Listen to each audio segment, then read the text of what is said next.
Today, here at the United Nations in Geneva, Europe Business Assembly is organizing a conference that will raise the most important issues that concern the world today. United Nations actually, and those people whom they are really arrange such kind of meeting in the United Nations level.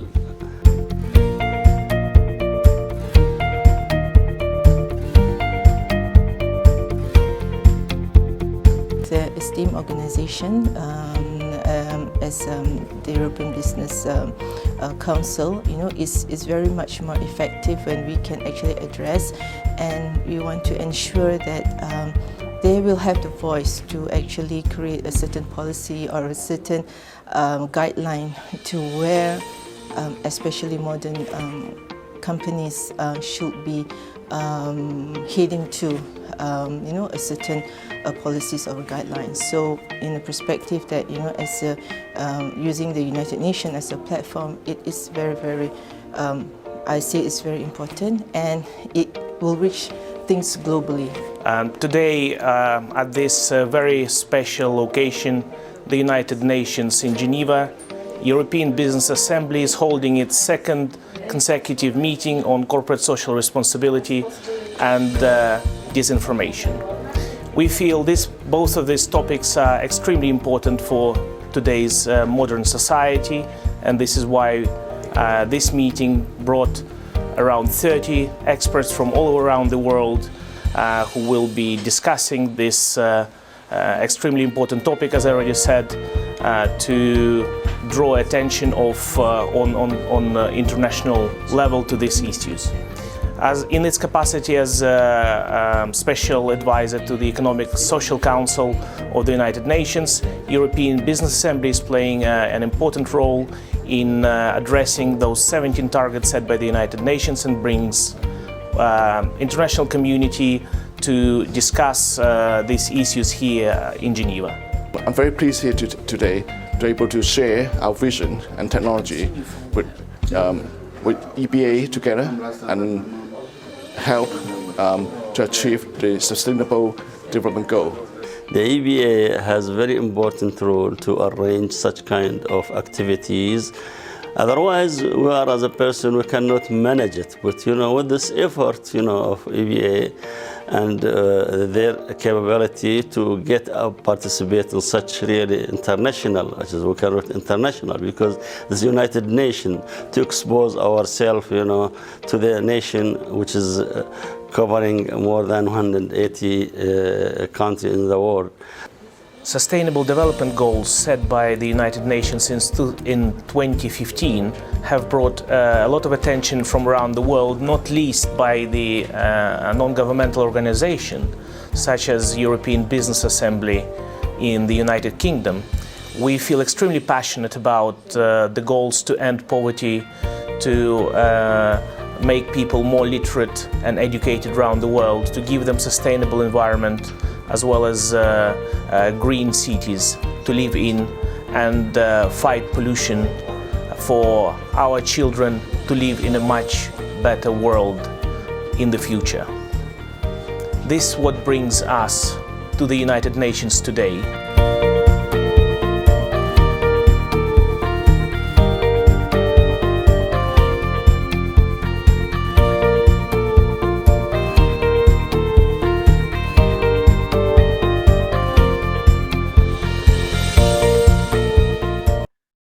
A very warm welcome to all participants of the Achievement Forum 2020. I hope everyone can hear me well, and there are no technical hurdles for us to start. It is particularly pleasing to know that we have such a great geographic span from over 20 countries taking part in today's event. My name is Ivan Savov, and I will be the moderator of today's proceedings. Only a few months ago, we met with some of you at the United Nations in Geneva, and we're very much looking forward to our traditional summit in London to commemorate our 20th anniversary that was going to take place at the Institute of Directors in Pall Mall, right at the heart of London. The only challenge we were foreseeing at the time was, of course, to have enough umbrellas to go around in case it rained. And yet, deceptively nasty disease struck into our backs in an attempt to stop our plans. Today's WHO stats show the disastrous scale to which the disease has reached. Over 10,000 confirmed cases, over 500,000 death cases, and the virus has spread to 216 countries. Despite all this, the virus failed to break our spirits and to keep us prisoners of this unusual circumstance. With fortitude, creativity, and innovation and common effort, we meet today to discuss a crucial question, and that is how to retain leading positions in post-pandemic environment. I believe it is absolutely vital for us now to continue running our business and medical establishments and universities to retain competitive edge, save jobs, set a positive example for others to follow. Because if the COVID crisis has taught us one thing, it is that business, medical institutions, and academic communities need to be ready for whatever may come our way in the future. It is for this reason we have invited you, brilliant and determined individuals who have more than rose to the challenge of this crisis, to share your thoughts. And so today, we must combine our common energy and drive and work together to seek solutions and to address problems brought upon us by the disease. Since we are unable to meet face to face, for the first time, I have the pleasure to introduce a special EBA online communication platform, and to make this work, it will take effort and nerve and patience. So I'll ask you for a bit of patience in terms of technology. We certainly won't get everything right. We certainly won't get everything right from the first time, but this is the time to be ambitious and use this new online platform to bounce back for the sake of your business and for those you hold dear, your families, your loved ones, and of course, your team. Here are just a few example advantages of the platform that you can enjoy today and in the future. Thanks to online nature, it can be joined from any country in the world without leaving your office, and it is broadcasted live worldwide. With each of you have an opportunity today to present your product or service. It offers you the most comprehensive exhibition halls to present your services at our virtual stands. It also gives you an opportunity to exchange messages at our virtual lounge. And of course, it gives you continued promotion online, henceforth, after this conference concludes. There is one other big reason to gather today, and that is to recognize the brilliant and talented leaders for their efforts and achievement during this challenging period that we have not seen in generations. For 20 years, Socrates Award ceremony was held at various prestigious venues, the Royal Hove Palace in Austria, Catalonian Parliament in Spain, the Carlton Hotel in Cannes, of course, the Town Hall in Oxford. Today, for the first time ever, Socrates Award ceremony will be held online. The best companies, medical institutions, and universities from all over the world will be presented with bespoke statues, symbol of quality. License for marking products and services. The managers of these companies will be presented with exclusive diplomas and commemorative medals, Best Manager of the Year. The ceremony will be opened by a member of the British Guild of Masters of Ceremony, Jeff Harris, who traditionally hosts our ceremonies. There he is in his beautiful red coat. I would like to introduce also our team of leading experts for science and education, Rui Verde, Professor of Law, Visiting Fellow of the University of Oxford, researcher at the University of Johannesburg, and the head of Economics and Law Department at the Academic Union in Oxford. For medicine and healthcare, from Brussels in Belgium, Dr. Vincenzo Costigliola, the president of European Medical Association and honorary president of the Academic Union Oxford. Also, we have an expert for business section, Christina Briggs, the head of the Global Club of Leaders from London in the UK, and myself as a moderator of today's proceedings, and you also know me as an EBA director. As I said earlier, this year we are celebrating our 20th anniversary, and we prepared a short video for you to see.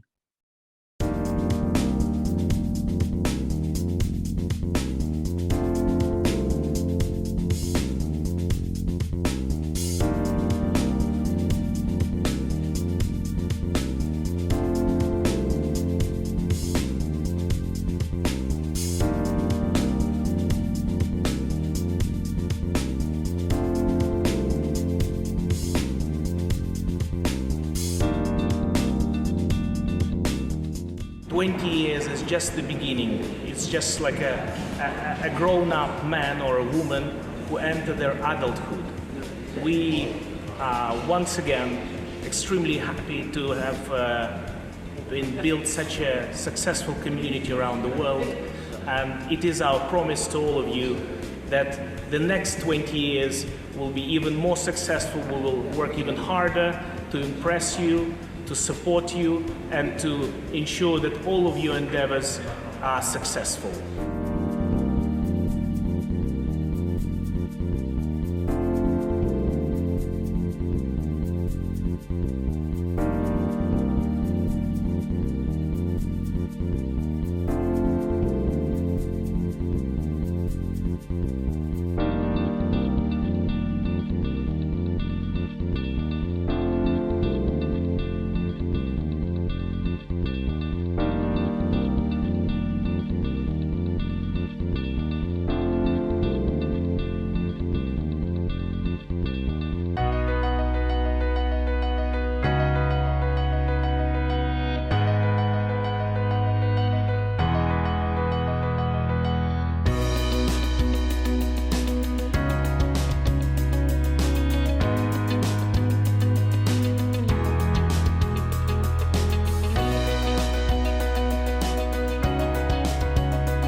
Thank you for watching. Hope you enjoyed it.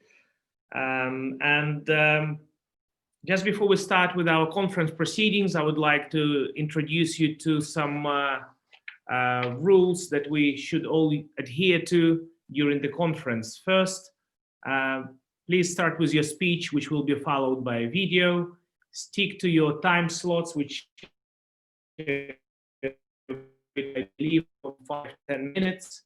At the end of the conference, there will be no break. We will go straight into the awards ceremony.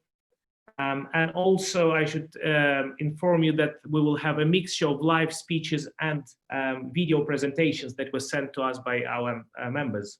And without further ado, I would like to introduce our first speaker, and his name is Abdul Hadi Al-Qatani, and he is the CEO of Amar Real Estate Company from Saudi Arabia. The floor is yours, sir. Thank you very much, Ivan.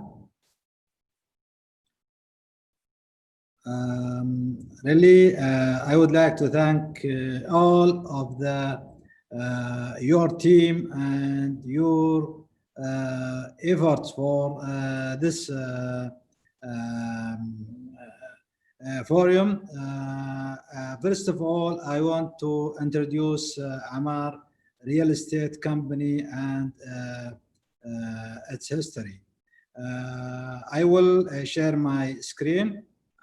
Amar Real Estate Company established 2011, and it was focused on land development, land investment, and land marketing. Just I will go through the outline. We'll talk about Amar vision, Amar mission, Amar values, and services, projects, opportunities. First of all, we will talk about the Amar vision. Amar vision, we want to be the most trusted land investor, land developer, land marketer in Saudi Arabia by 2030. Our mission is simple. We develop the land to improve the life. Our values: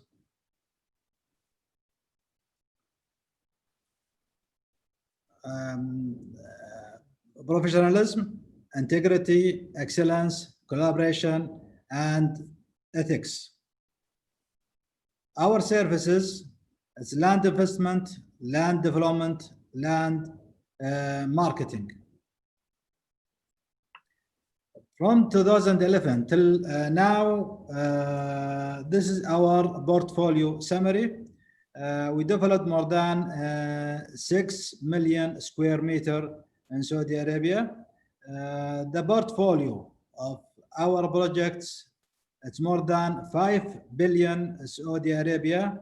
The rate return on equity is exceeding 24% annually. Some of our projects, most of our project was in short term. It means 3 months or 5 months maximum return, and it's 24%. Our opportunities and what we will achieve from 2020 till 2030, we have new opportunities. It's more than 15 million square meters. The value of this project or this opportunities, it's more than 10 billion Saudi riyals. We are targeting return on equity more than 25% annually. Now, Amar, we have a new strategy for Amar, and we are planning to grow globally. As you see, from 2011 to 2020, and there is our future plan. It will be exponential. Amar strategies we have 4 strategies: functional strategy, business strategy, corporate strategy, and global strategy. Each strategy focusing functional strategy it's internally and business strategy. Our functional strategy it's focus on efficiency, quality, innovation, customer responsiveness. Our business strategy is focusing on cost leadership, differentiation, focusing, outsourcing. But the corporate strategy, we are targeting strategic alliance with the partners or a strategic partner from Saudi Arabia or outside of Saudi Arabia, and also diversification.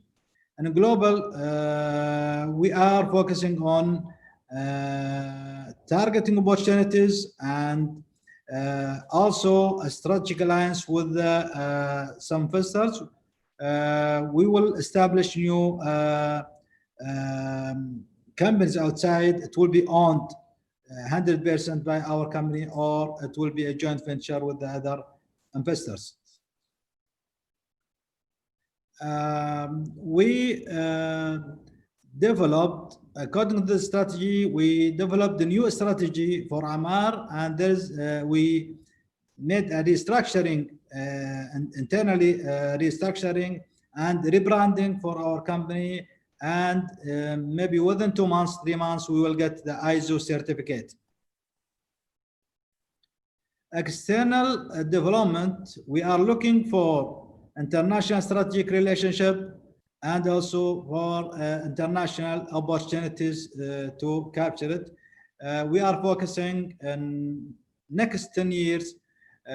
We are targeting Eastern Europe and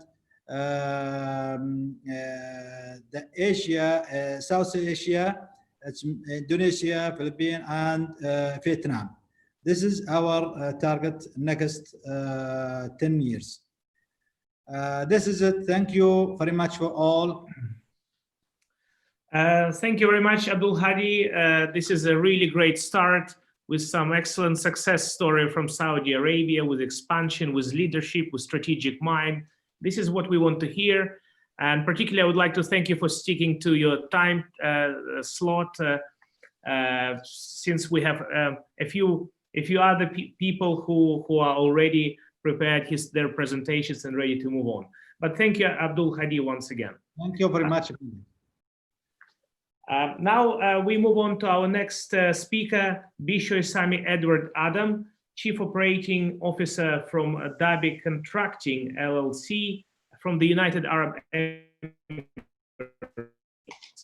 Please. Thank you so much, Ivan, for this nice introduction.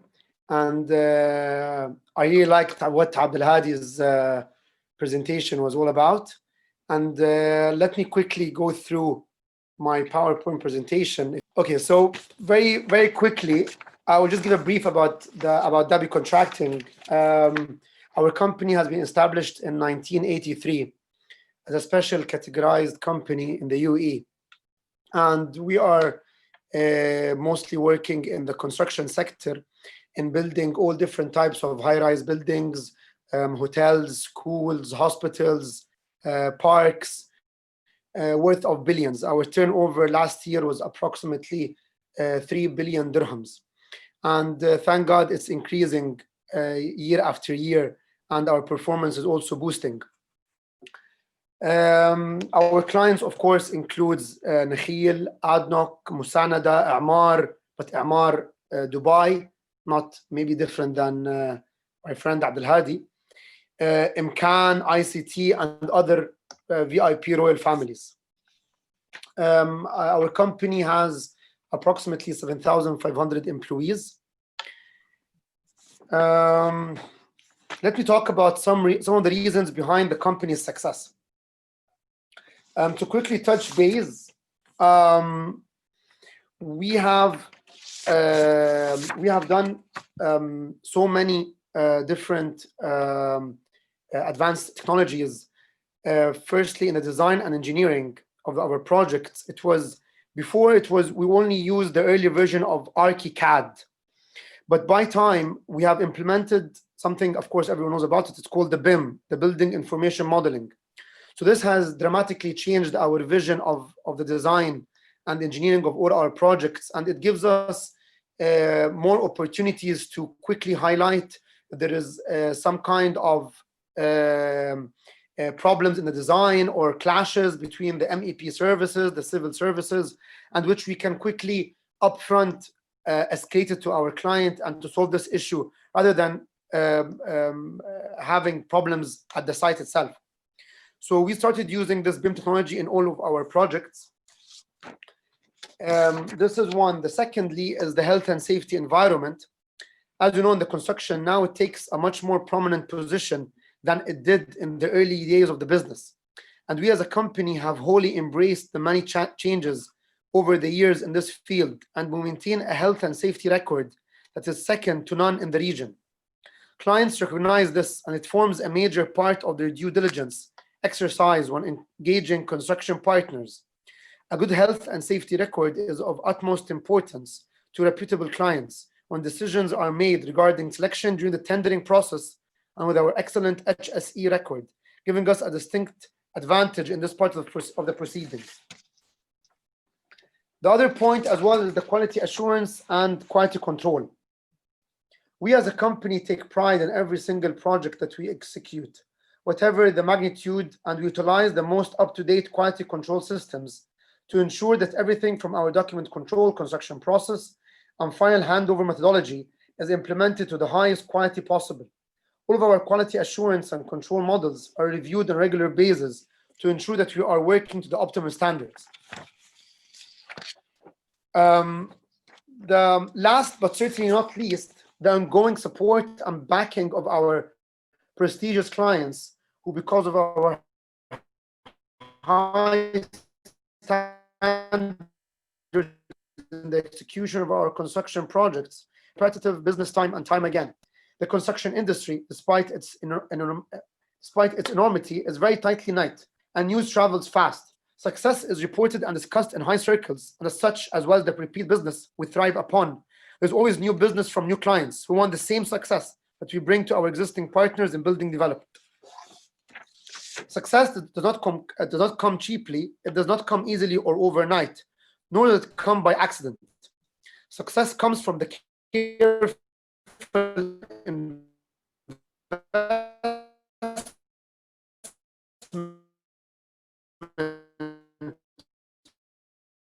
of time and money into the right people, bridging and development of relationships, and from strategic success comes to those who strive for it. For this success, which enables Dhabi Contracting to remain at the forefront of the construction industry in the region. So this is, I just talked a little bit about the company I work for, and now it's time to talk about how the company adapts to the new economic conditions and, of course, to this crisis. As we all know, there was an economic downturn in 2007, 2008 in the construction industry in the UAE, which extremely hard with many construction companies collapsing completely and with others laying thousands of people off. However, Dhabi Contracting remained focused on in-house projects during this period and were able to retain all of its workforce without dispensing of the services of any personnel due to the dismal economic climate. The previous years had seen good profits due to the hard work of the workforce, and the reward for this hard work was for the company to remain faithful to its people and to retain their services. The same people reciprocated this faith, and once the economy started to recover, they repaid the company by working harder and more efficiently. Now, during the current COVID-19 global pandemic, which has posed a whole new set of problems which we never encountered before in the whole world and also in the construction industry, although the UAE government's decision that construction should continue through this period, many companies' performance has been affected. For example, the normal supply chain for construction materials has been disrupted, with many supply companies having their people work in isolation or not at all, and thus material deliveries have been hampered. The lockdown of areas housing the company's workforce, the transportation movement of that workforce, considering social distancing criteria, and the isolation between different emirates has proved difficult logistically, As a result, production is suffering. So likewise, cash flow is being impacted. Again, it is not our policy whatsoever to lay people off, as this, we hope, is only a temporary hiatus, and hopefully things can return to normal very soon. However, we have taken the decision to have our site staff and supervision to work temporarily on a rotational 3-week out of the month basis, for which they will be paid for the appropriate hours they are in attendance. This means that not only will we retain our people, all of these personnel will take a salary, although temporarily reduced proportionally according to the time attended. Once things return to normal, the usual incentive schemes will be reintroduced against works recovery performance, so that every individual affected by the outbreak will have the opportunity to recoup any earnings lost against increased output, with this paid for by cash flow catch-up. And so in addition, we have added another sector in our company. It's called Dhabi Facility Management. So Dhabi FM will be another arm for the Dhabi Holdings group of companies. And as a matter of fact, we started taking more projects recently. So I hope that this short presentation, I have quickly talked about Dhabi contracting, talked about what we have done during this pandemic. And of course, any one of you can just simply open our website. Feel free to email me. My email, my mobile number is there on the website. So thank you very much for this opportunity, Evan, the team, everyone, and please. Thank you very much, Sami, for such an energetic presentation. It takes to really get through this crisis is a lot of energy, innovation, investment in technology. I was particularly pleased to hear that you are retaining your staff and you concentrate a lot on really providing opportunities for them to have jobs and not laying people out, which of course is very, very complimentary, I think, and can serve as a good example for the whole area. So thank you very much, Sami. Welcome.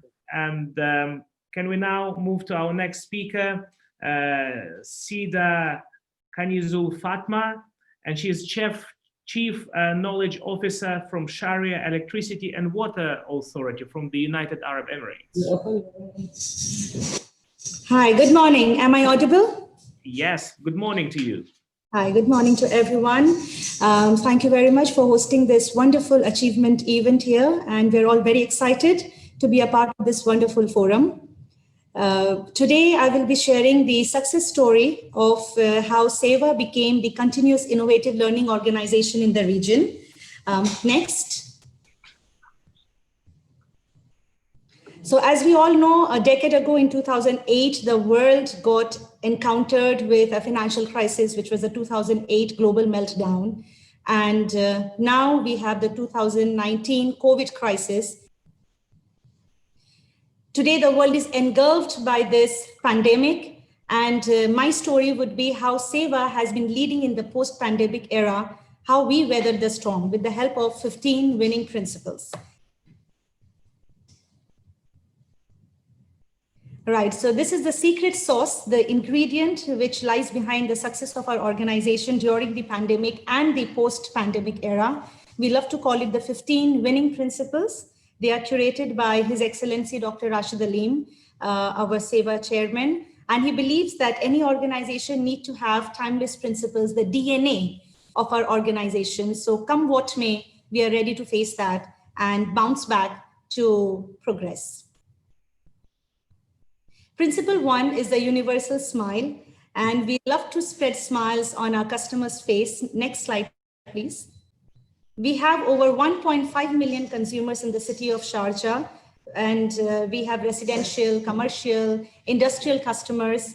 With the help of our customer-centric model and our customer promise, we are spreading smiles. Even today, in being a utility, we believe that it is our social responsibility to be there for our customers, whatever the toughest time we face. Next principle. This is teaching and learning. This is all about becoming a continuous innovative learning organization. So we have SEWA Academy. This is our in-house training dome, wherein all the employees, we get the local, regional, international training opportunities. We also document our success stories in the form of corporate case studies, and we spread it to the world with the help of digital library. The third principle, which is learn from experience. This is something which is very close to our heart. We have a knowledge management pillar program wherein we formulate smarter goals, and we believe in globalization, not globalization anymore. So it has to be an amalgamation of the local and the global audience. We slice and dice our strategies and we break down into small digestive nuggets, and that is how we forge our way forward towards the progress. Next. Generate sound ideas, something which is really, really important, paramount today. Next. So we have a very creative way of generating sound ideas. We love to call it the critical thinking philosophy. It is again a blend of critical and lateral thinking. We use our left brain processes and the right brain process, and we come up with breakthrough ideas. We have pick team, which is the possible implementer, challengers, and the killers. So whenever we have an idea, we formulate this pick team and then we come up with breakthrough solutions. Next. Instill values. Next.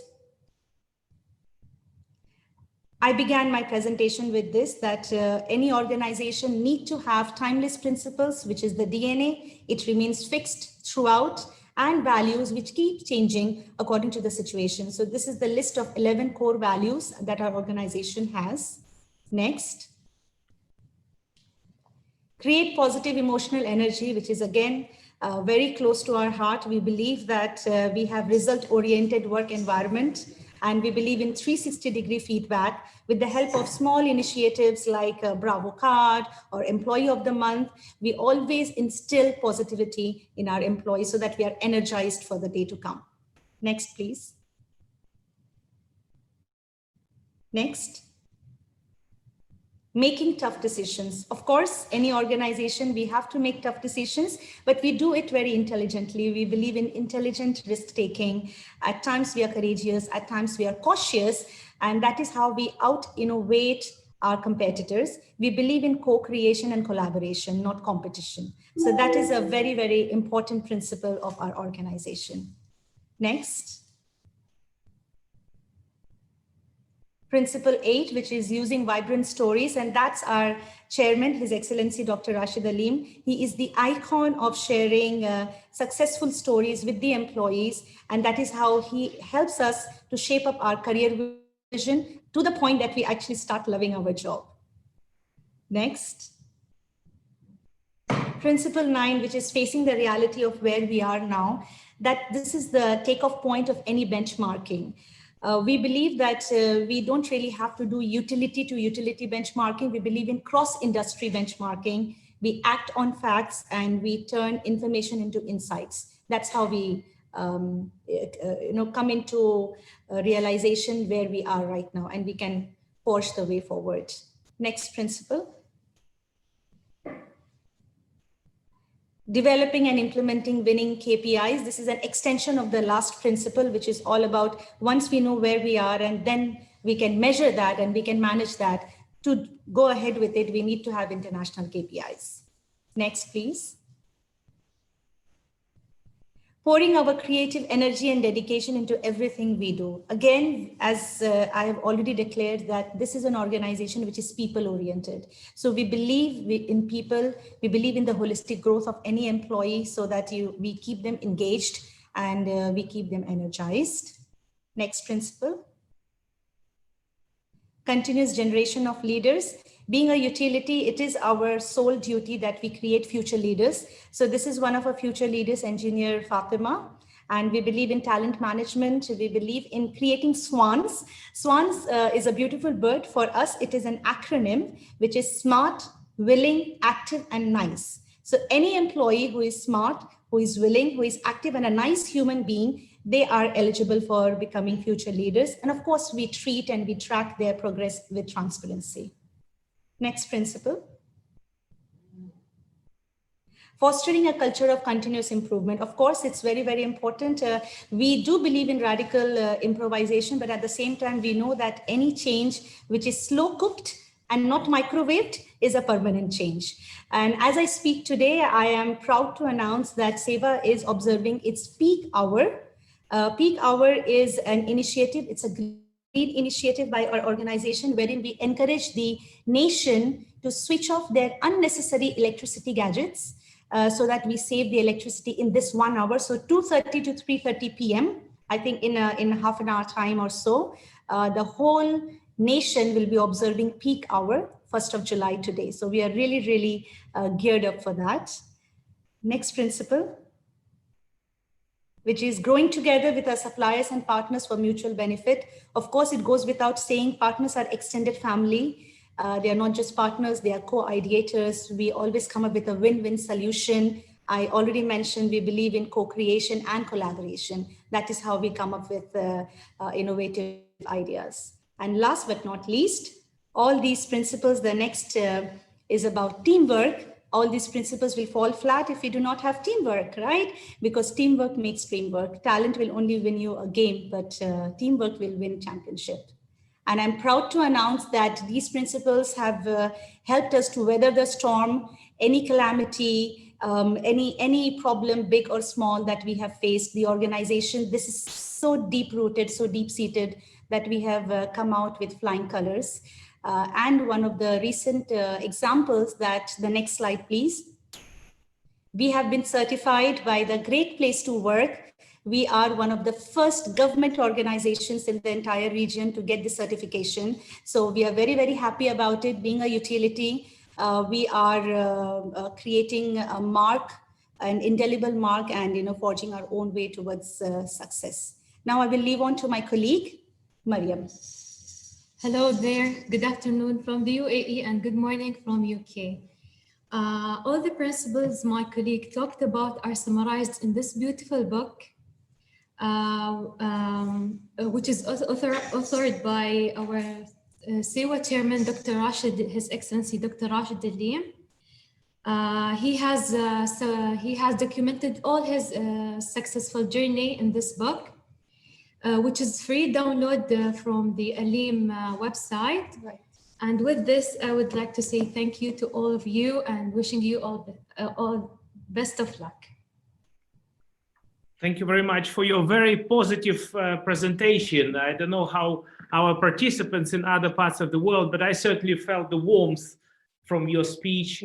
And we met with your chief executive in Geneva last year in June, I remember very well. And he spoke on all the sustainable environment and corporate social responsibility matters. And then, in fact, what he does in your country is fantastic. And I think this should, again, be a very good example for everyone to follow. I'm glad you also presented his book, because we have one of his books here in Oxford at our Oxford Academic Union Library. So if anyone happened to be around, you're very welcome to come and read and borrow one. Perfect. Thank you. Yes, wonderful presentation. Thank you very much. Thank you. Thank you so much. Let's now move on to our next speaker. She's a representative of Mehmet Korkmaz Group from Turkey. Sida, the floor is yours. Oh, hello. Good morning. Hello to you. Do you see me well? Yes, very well, and we can hear you well. Yeah, good, very good. Good morning, how are you? We are very glad to be here in this project. I am Seda. I am in the name of Mehmet Korkmaz for this presentation. I would like to share my screen if you give permission.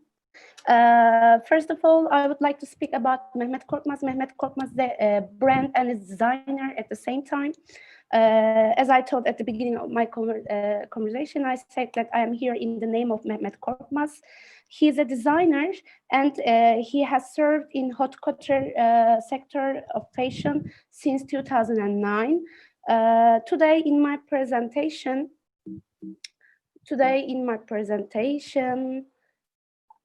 I will speak about the world of Mehmet Korkmaz, collection, accessories, news, and points of sale.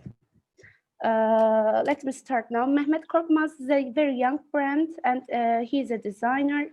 The most important characteristic of Mehmet Korkmaz that makes a difference from other designers in fashion sector that he is experienced at all fields of fashion, from designing, choosing the fabric, cutting, saving to styling.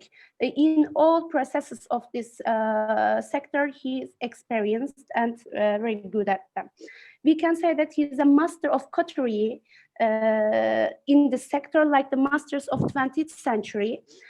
He has been in fashion sector since he was 13 years old, so he is very qualified about it, experienced about it.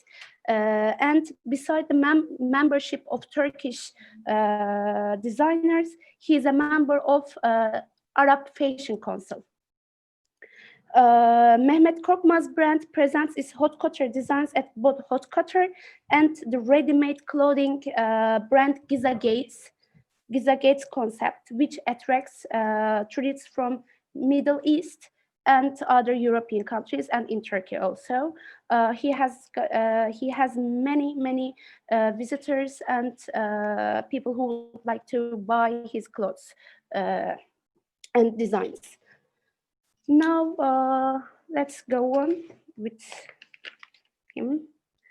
Here, and also there is a long explanation of his life and what he does here. Atelier, here you see some pictures of that he uses making designs. We made our own fabrication in our own atelier. Manual labor is the most important factor of our collections. According to the mood and inspiration of the collection, after designing period, dresses are made on a timber frame, by hands, one by one, that we close the most qualified fabrics. We especially import them from European countries like Italy, France. We don't export any fabrics or other materials from Far East, that we are using the most qualified materials by doing our dresses. Mehmet Korkmaz is a designer who likes using that you see in the pictures, tools, feathers, pilots, and corsets. These are the most important materials that he uses all in his collections. Here you see the fabric, you see the feathers and tools, all things. And also, after that atelier, I would like to speak about fashion shows of Mehmet Korkmaz. He had many fashion shows until now. There's some collection fashion show, haute couture, fall winter 2017, haute couture summer and spring presentation 2018, haute couture summer and spring campaign and others. Arab Fashion Council Resort 2020, haute couture again, summer and spring 2020. I will show you some pictures about them, all these collections now. Here, this is first of all, haute couture fall winter 2017. The concept of the show is Boho Life, the name of the fashion show, and you see the pictures here from his collection. And also for these pictures and before the collections, he works with the most important photographers. And you see the pictures here, all his collections. These collections from Boho Live 2017. And our next collection is Haute Couture Spring Summer Presentation 2018. The concept of this dark and romantic and mostly blues are important in these collections. And here I would like to introduce you the Haute Couture Spring Summer 2018 campaign. These all collections are both in Turkey and in abroad, not just in Turkey, and also in abroad. He has been going on holding this all collections.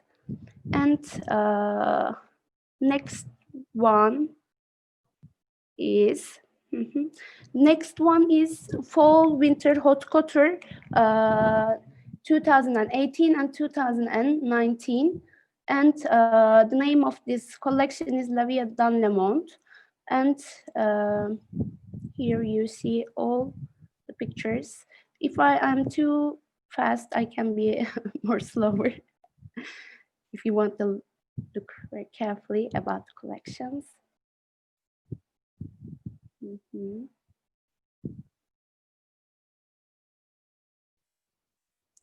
And Mehmet Korkmaz Haute Couture Spring Summer 2019. These pictures are from this collection. First look.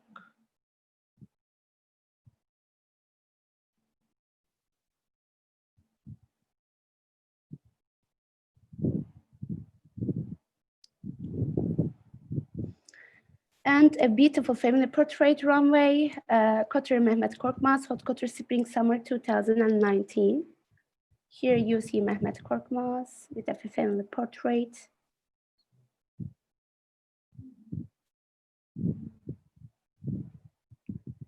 And as you see here, presents Mehmet Korkmaz Spring Summer 2019 collection.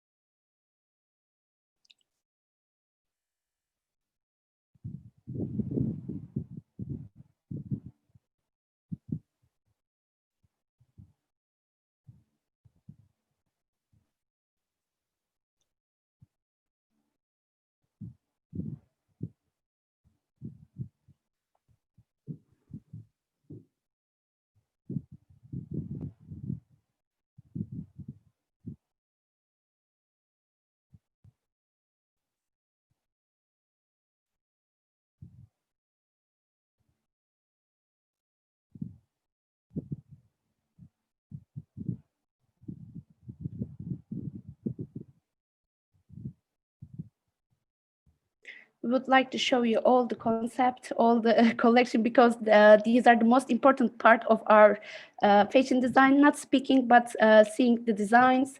I think it is the most important thing here about our brand.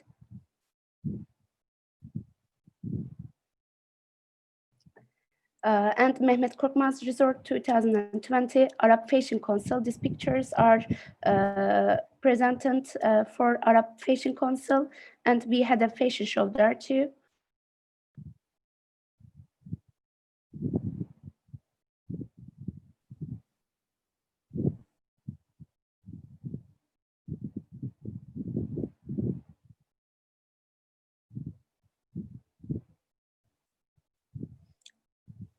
Arrivals at Mehmet Korkmaz Resort 20 runway Arab Fashion Week. The CEO of Arab Fashion Council and participants of the fashion show. And details, and also these all details, bags and other materials, all done by hand, manual labor.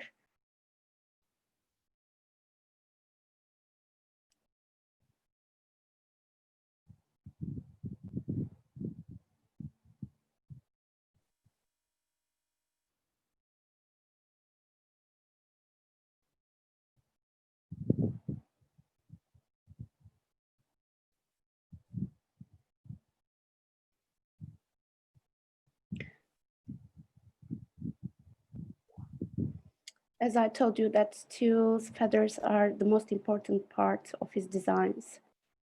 And accessorizes, and also all accessorizes are designed by him. These are from Spring Summer SS20 couture.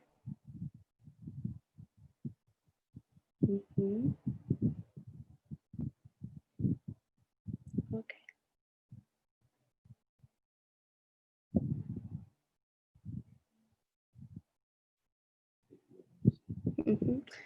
Before our fashion show, these pictures are from there. And during the fashion show. pictures. We want to show you all the designs that he has done.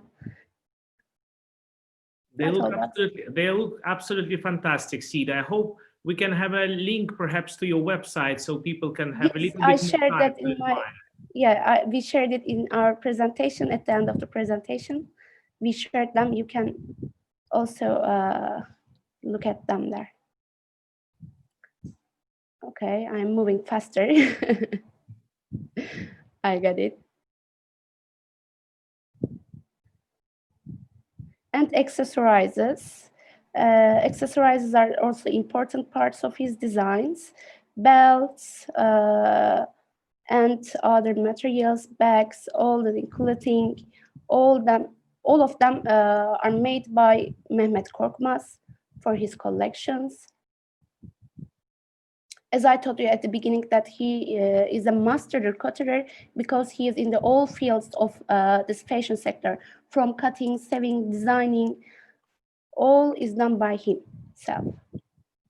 And also now I would like to about that press and also for in Turkey, both in Turkey and abroad, in press, in magazines, there are interviews with Mehmet Korkmaz after fashion shows and also in other times. And actresses, actors and famous people, and not just famous people, and also businessmen and businesswomen, they all prefer to wear Mehmet Korkmaz dresses in the important days. For example, Bergüzar Korel, she is an important actress in our country. Also, here from this picture is from an award night in Biaf Lebanese Film Festival. This dress belongs to this dress belongs to Mehmet Korkmaz, and this film festival is one of the most important festivals of Middle East. And also these are important people in our country, and from magazines, they again preferred Mehmet Korkmaz dresses. And here from a magazine, and famous magazines that looks Harper's Bazaar, Vogue, all of them shared and pictures and designs of Mehmet Korkmaz. Here you can see from this pages are from magazines, and also and this is the interview after that fashion show, Dark and Romantic.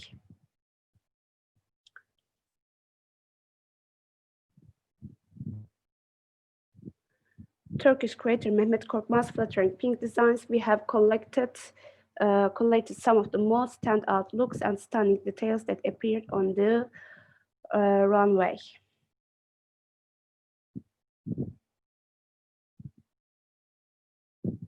And you see that models, famous models, Adriana Lima, Ana Beatriz Barros, Isabel Fontana, Isabel Goulart.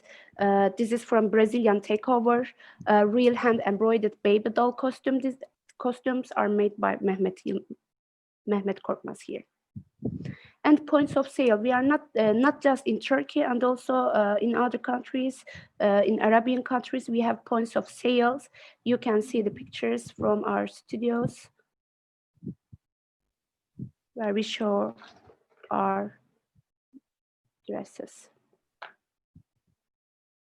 And social media accounts. Here I shared social media accounts, Instagram, Mehmet Korkmaz. You can, if you would like to examine all the designs, you can search it from here. And thanks for listening. Thank you, Sida. Wonderful. And also, I would like to add some other things. Just, I want to say that Mehmet Korkmaz, aim of Mehmet Korkmaz is to be a designer, global designer. He would like to be a global designer and one of the most important designers of Turkey in his century. And he is very young, but he achieved many things until now. Thank you, Sida. Thank you very much for listening. Well, certainly the Achievements Forum is the platform to be ambitious and to grow fast and to grow very, very high. Yeah. I personally very impressed with the pictures. As they say, it's better to see one picture than to say 1,000 words. You've said it all. So yes. now it's for people to really appreciate bespoke fashion, bespoke design, and well, all the very best luck to you and to Mehmet. Thank you very much. Thank you very much for listening. Our next speaker is Akjol, and he has a video presentation from Kazakhstan. The construction company Akjol LLP is an active enterprise in the construction of roads, bridges, factories, schools, and residential buildings. The company has been on the market since 1993.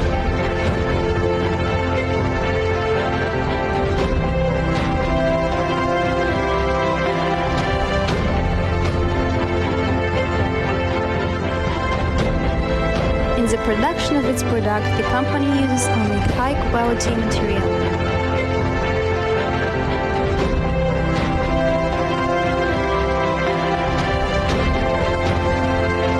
More than 27 years of the company's existence, 2.5 million square meters of asphalt roads and squares have been constructed and put into operation.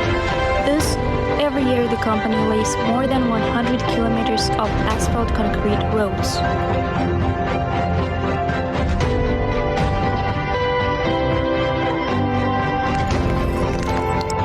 The company has 14 factories that are engaged in the production of various building materials, such as floor slabs, concrete blocks, curbs, reinforced concrete rings, and so on.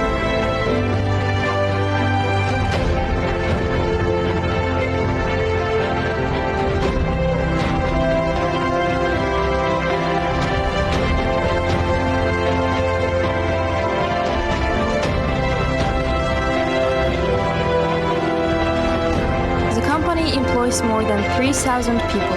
Employees are selected based on their level of professional competence and moral qualities, social maturity, and their attitude to work. So, the company is formed from masters of their craft who know and love their work and have practical experience in this industry.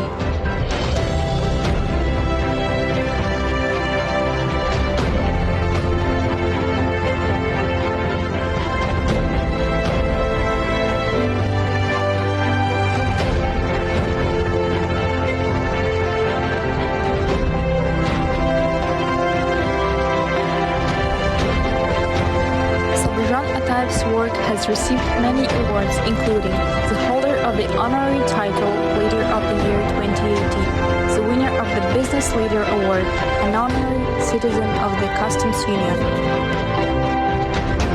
Akjol, paving the way to the future.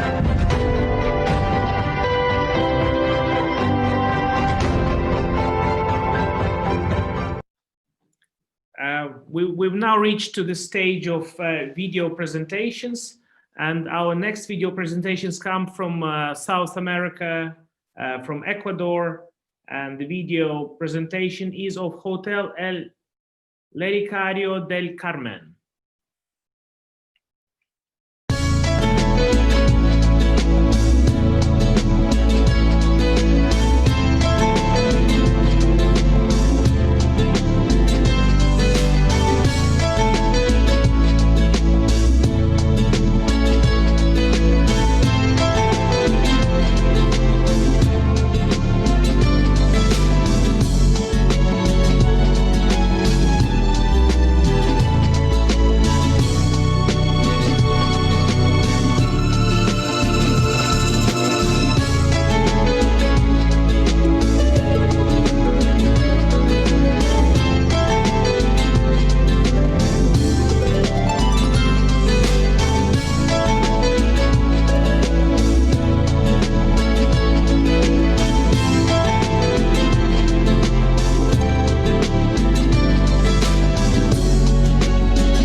Okay, I hope you enjoyed this video from Ecuador, and if you haven't thought of your holiday yet, perhaps this could be a destination when we get over the post-pandemic virus. So think of Ecuador when you plan your next holiday. We are now moving to the next presentation of Lajziza Invest Premium Water from Albania. Kemi arritur të sigurojmë më të mirën e natyrës, duke përdorur teknologjinë më të avancuar, që çdo qelizë e jona, si çdo pikë e tij, të jetë e pastër, e kthjellët dhe e pasur, plot jetë. Lajziza. So here's a promotion video of wonderful premium water from Albania, and we are now moving from Europe to Africa, to Sierra Leone, and we have a presentation from a company called Rockhill Commercial Bank. Sierra Leone, a place of beauty, a place of untapped potential, a land of resilient people. It was built upon a foundation of strength and commitment, surviving hardship and shining through its darkest moments.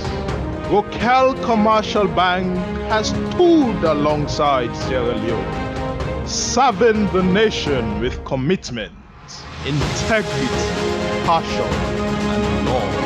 From the days of Barclays, they have been here through it all. The bank has emerged through trying times stronger than before. Like a phoenix soaring majestically from the rubble, Rockhill Bank rises to the challenge of providing modern banking and premium service to the people of Sierra Leone. We have grown. We have learned. We are now better than ever. With our renewed passion comes our new logo. An icon that represents our drive to perform and deliver the highest standards of banking. So join we on this 100-year celebration and enjoy with services like Keke accounts, Kumbra accounts, SMS banking, Rockhill Visa debit and Visa prepaid card, MoneyGram, online banking, mobile banking, and more. Rockhill Commercial Bank, for now and the all time, remains a trusted friend, a faithful servant, and a beacon of hope.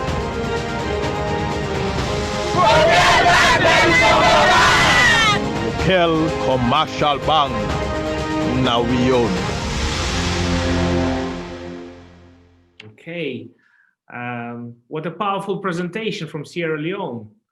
Now moving to yet another African country, to Angola, and the next video will be from SIAC company, please.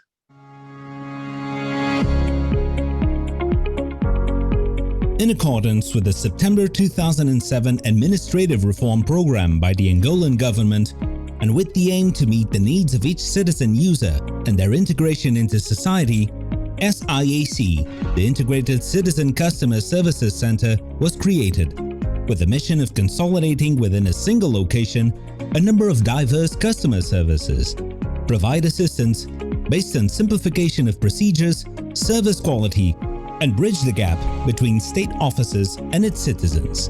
From an economic point of view, it has brought the unique benefit of economy of scale to the user, as within the same location, the user has the opportunity to deal with various issues with efficiency, thus saving time and money.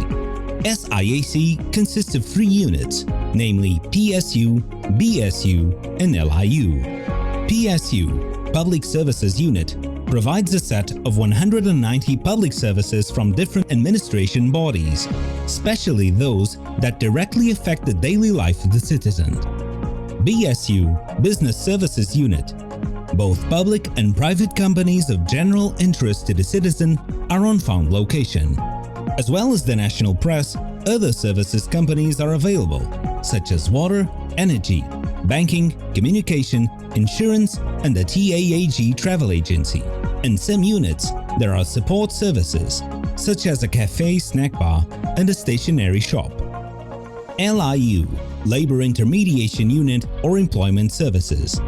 At LIU, Labor Intermediation Unit, which is an integral part of the nominal registration of workers, RENT, the job market is managed online in the areas of demand, supply, placement, and the various job opportunities offered on the market with continuous updating of data. Currently, SIAC has 14 units in 10 of the 18 provinces of our country, and in the period from 2012 to 2018, 5 units were opened in 4 provinces, representing 38% of the total units installed. SIAC's commitments include ethical positioning and conduct, in addition to the continuous rigor of day-to-day work-based accomplishments with extraordinary results. To this end, strict management processes and procedures are applied in order to ensure that SIAC asserts itself as a brand in guaranteeing quality, meeting deadlines, execution rigor, efficiency and productivity, as well as providing a good working environment. One of the main aspects for the scope of ISO 9001-2008 certification on the provision of integrated services for citizens by public and private bodies is related to the measurement of the satisfaction index for SIAC's users, citizens, and customers. Indicators are also measured, such as the average service time and the average waiting time. In 2018, we started the appointment service system with the launch of online pre-scheduling. The service is already available at SIAC Teletona, Kazinga, Kakuaku, Zangu, and Kalawenda. With regards to the previous year, and this year counting as the first year of implementation of the system, there were 1,066 appointments scheduled, 743 users were assisted, 200 schedules cancelled, and 140 withdrawals. The overwhelming majority of users assisted recommend the service, and we can classify the user according to their degree of satisfaction with the services provided. Human resources have received exceptional attention in the management process. Today, the SIAC network employs 1,637 professionals, 43% of whom are men and 57% women, with a greater focus on public services and public and private business services. Quality human resources is not possible without training, development, and coaching. SIAC is focused on development of skills and individual and team potential, transforming them into high-performance teams, whose objective is to encourage and instill the spirit of commitment, dedication, and identity with the standards of excellence in public service, recognizing and rewarding the merit of performance. Thus, there is strong emphasis at SIAC on continuous updating and re-evaluation of technical knowledge, individual and team empowerment through responsibility and accountability, information and staff training, broader cultural training, and strategic improvement of the work environment. In the last 6 years, SIAC trained 3,453 professionals in 86 different topics in a total of 3,082 hours. For the construction of the 14 SIAC subunits, the state invested a total of 6,784,144,925.5 kwanzas. Since its opening in 2007, the following amounts have been paid into the treasury: 192,500,458,172 kwanzas have been collected from the SIAC network in the single account of the Treasury, and 711,866,579,833 kwanzas in Social Security contributions. During the same period, SIAC served 25,689,412 users. In the 2017-2019 period, the following were issued: 336,148 identity cards, 105,760 criminal records checks, 131,209 driving licenses, 3,836 vehicle law cards, 93,624 children registered, 1,034 weddings celebrated, and 200,695 fiscal identification numbers (NIF).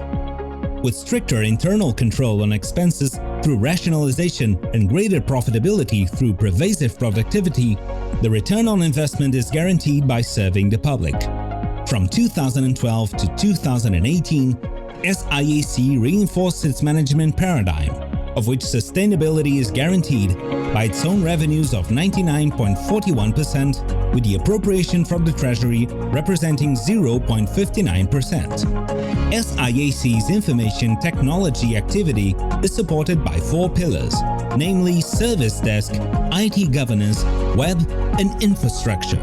In summary, SIAC has in IT assets 20 systems in production, 47 physical servers, 165 virtual servers, 41 terabytes of storage, 780 computing resources, 26 wireless stations, 23 WAN connections, 66 LAN networks, 986 monitor services, central PABX, 84 web access points, and 335 VoIP phones. With a history and reputation based on competence and excellence in the provision of public services, SIAC traces its strategic lines with the ambition to expand in a sustainable manner the integrated user services, reinforce the internal capacity for continuous quality and efficiency improvement in the provision of public service to citizens and companies alike. With eyes on the future, SIAC foresees the opening of SIAC Marconi in Luanda and Luena, as well as the implementation of mobile service units for 2020. In September 2019, SIAC had the honor of being recognized and awarded by the International World Quality Commitment Convention in Spain, the Golden Award, for its commitment to quality, leadership, technology, and innovation in the continuous search for excellence. The event was attended by more than 50 institutions from different nominated countries. SIAC, the dignity of every citizen is our commitment.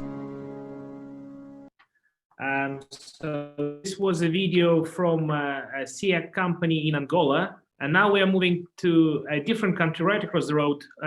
Well, not actually across the road, across the world. To Malaysia, and we have a video from Tadao Energy SDN.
This brings us right to the end of the business section of today's conference.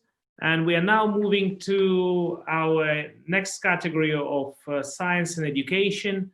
And can I now introduce our first speaker, Professor Charles Igwe, the Vice Chancellor of University of Nigeria from Nsukka in Nigeria. Over to you, sir. Good morning. Hope I'm audible. Good morning from Nigeria. Yes, hello, hello. We can hear you very well. Thank you very much. Welcome. My name is Pat Okoko, Deputy Vice Chancellor of Administration, representing the Vice Chancellor, Professor Charles Arizechukwu Igwe of the University of Nigeria, Nsukka. Our presentation essentially is on what will a new business model for educational institutions be. The University of Nigeria is a comprehensive university and the first indigenous university of Nigeria, established in 1960 at the eve of Nigeria's independence. Today, the university has about 19 faculties as against the 3 at inception, 120 departments and 19 faculties. This university was traditionally funded by the government of the Eastern region and thereafter the federal government of Nigeria. But given the limited resources that has over time come on board, the university now has thought it wise to think about a new model of development. And that new model involves creating enterprise spirit in staff,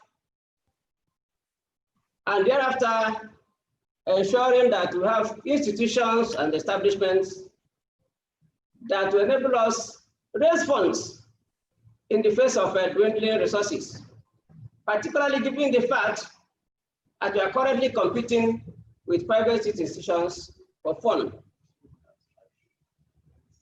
We are also aware that many of our students cannot afford to pay higher fees. And therefore, the university, under the watch of the present Vice Chancellor, Professor Charles Arizechukwu Igwe, I decided to go into some venture enterprises that will enable us keep afloat. One of them is to engage in what we call the PPP, public-private partnership, in some spheres of our activities. Today, that has yielded some results, and we are trying to develop some projects in that light. One of them is integrated agricultural project development model, which is currently on board. We're also proposing a pharmaceutical drug production center that will interface with pharmacists across Nigeria to enable us to produce drugs for those in need, and then drugs that we can openly market to the public. There's also the University of Nigeria Press Limited that has been on board. What we do there is to produce books and then print materials required by the university and the community around us. We also have the University of Nigeria Enterprise Limited. This is a business outreach that incorporates a number of other businesses, including the bookshop, consultancy services, water, Alliance Water, bread, and so on. We also have a center for distance learning that we want to run, that is running currently, but we want to encourage and make it more robust. There's also the Sandwich program that enables us interface with those of us who are on vacation, particularly those working who may want to engage in further education. They normally come during the holidays to engage and to enjoy our services. Today, we're also trying to think about power projects, both independent power supply projects and power saving devices. At this level, we are interfacing with our departments of electrical engineering to ensure that we do the needful, particularly given the fact that the value of electricity and the cost of electricity are increasing by the day. So these are some of the things that we do. And we also try to look at University of Nigeria Research and Development Program. Here we are trying to develop R&D projects that enable us to interface with the industry, because we know that these are the areas from where we can generate funds. The University of Nigeria, under the watch of Professor Igwe, also realized that student hostel has become a major issue. We have close to 50,000 students, but we have limited accommodation for them. And given the fact that we are in a rural community, the housing available in the neighborhood may not satisfy their individual needs. Therefore, we have engaged some consortiums to help us in that light. So what we are now doing is to develop a model which will enable us use their resources, they build the resources, build the hotels for us, and thereafter transfer after about 15 to 25 years. These are some of the things that the university has done, and the Vice Chancellor is promoting what he calls enterprise spirit, because it was developed along the line of United States land grant model, in which the spirit of enterprise is the core value that we try to promote. So the university is happy that things are going on the way it is going now, but we have a challenge. That challenge essentially has to do with the COVID-19 issue. That COVID-19 has made us also sit at the round table, trying to tinker with ideas that will guide us to see how we can navigate around this issue. Today, the ICT, that is our communication technology unit, is trying to do some business to enable us to see how we can reach our students, our teaming students, using the computer programs or processes. We are aware that these students are not financially buoyant, and therefore we want to create an opportunity that will, first of all, not only be competitive, but an opportunity that will make them ensure that even the lectures may be recorded so that they can take them offline if they are not able to buy data. So I want to thank you and to say that this noble idea promoted by your organization is appreciated by the university, and I will want to keep in touch as time goes on. Thank you very much. Thank you very much, Professor Charles. It is very interesting to hear your point of view on the business model of education based on your experience in Nigeria. As you may be aware, we run regular Oxford debates on the model of the University of the Future. And I think your speech today could be a great contribution to that debate. Thank you very much. So yes, thank you very much, and I hope to see you one day in Oxford, the center of academia, and to hear your contribution amongst the academics who will certainly appreciate it. So thank you for your speech. Thank you very much. Our next speaker on the list is Professor Roger Safak Nanfoso, the Chancellor Director of University of Chang from Cameroon. And I understand we will have a video now. Thank you very much for giving me the floor. We have, since the beginning of this pandemic, we have implemented some innovative solutions detected by the crisis transformation of education. And we did it in, let's say, 6 directions. The first is awareness of our people. Here we have to publish a lot of communiques on the fights against the disease, and also we write a circular letter implementing the government pandemic response strategy, because you know in our country the government have organized a national strategy. So we as an institution, as a public institution, we had to see how to implement it in our own side. The second direction is in terms of governance, and here we have a creation of a task force to fight the pandemic. We did it in our institution. All the Vice Chancellor's Board and the Dean's Board now are held via online. We increase also use of online platform and groups like WhatsApp, Twitter, Facebook, Zoom, and all this.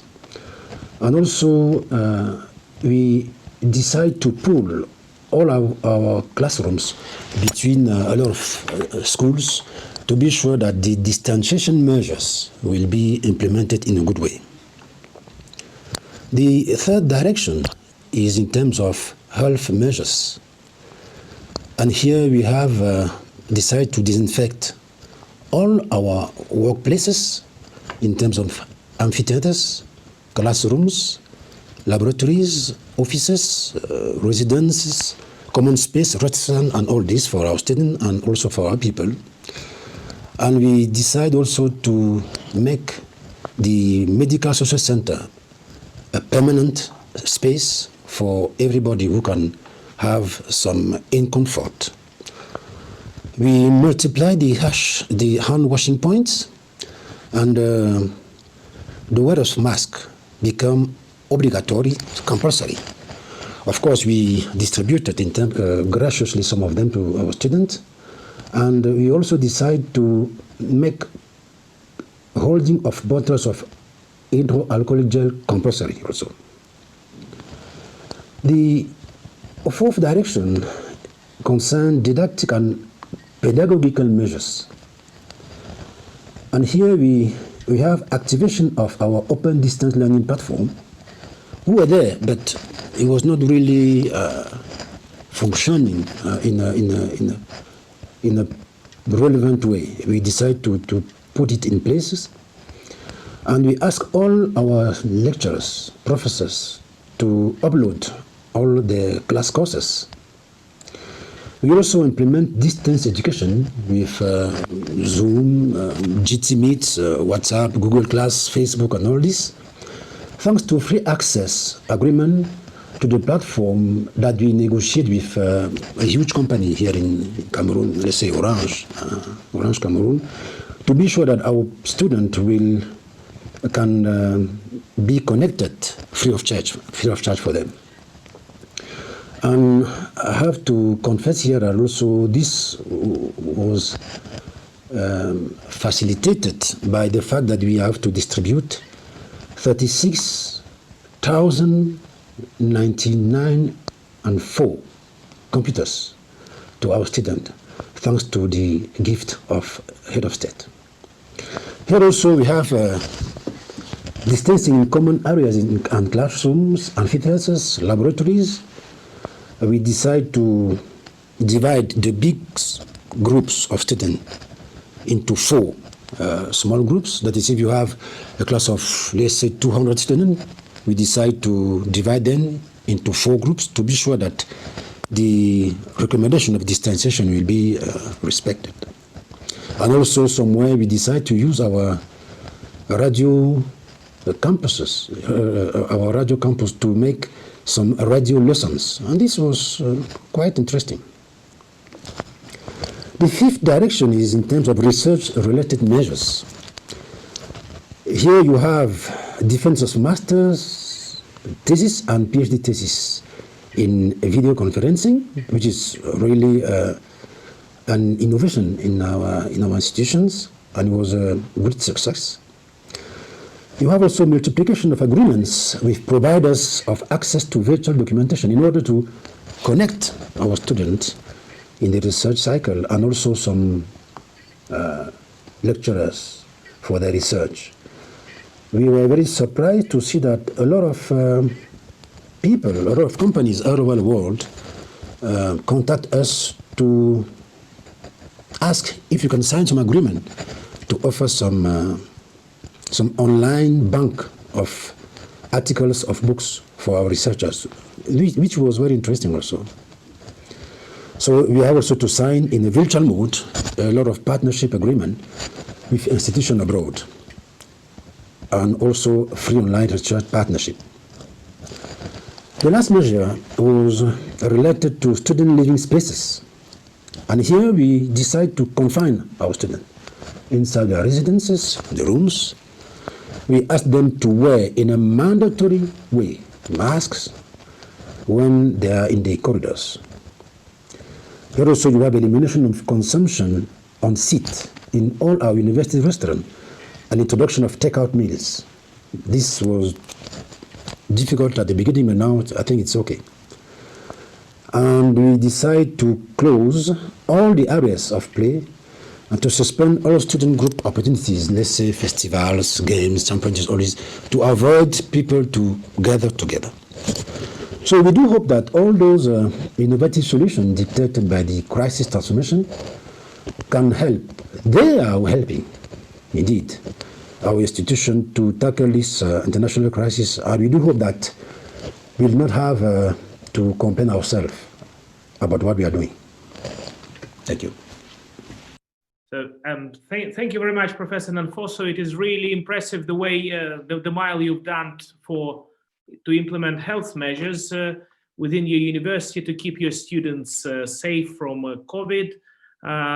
In another step that you clearly made is computerization, video conferencing, online education. All those things are really in step with the 21st century, and this shows that your university is really in top ranking within your country, and I sincerely congratulate you on that. Thank you for your video, and without further ado, we are moving to our next category of medicine and healthcare, and the first speech will be from Dr. Agwu Akechakwu Odo, the medical director and CEO of Meridian Hospitals from Nigeria. Over to you, sir. Hello. Oh, hello. Hello. Oh, good. Wonderful. Can you hear us? Good morning to you. I can hear you clearly. Good morning, good afternoon. Yes, welcome, sir. Good morning from Nigeria. Good morning, fellow participants. Yeah, I'll be discussing the success of the healthcare provider in Nigeria and ways to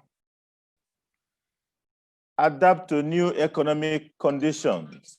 Healthcare practice is a universal currency from the Americas to sub-Saharan Africa.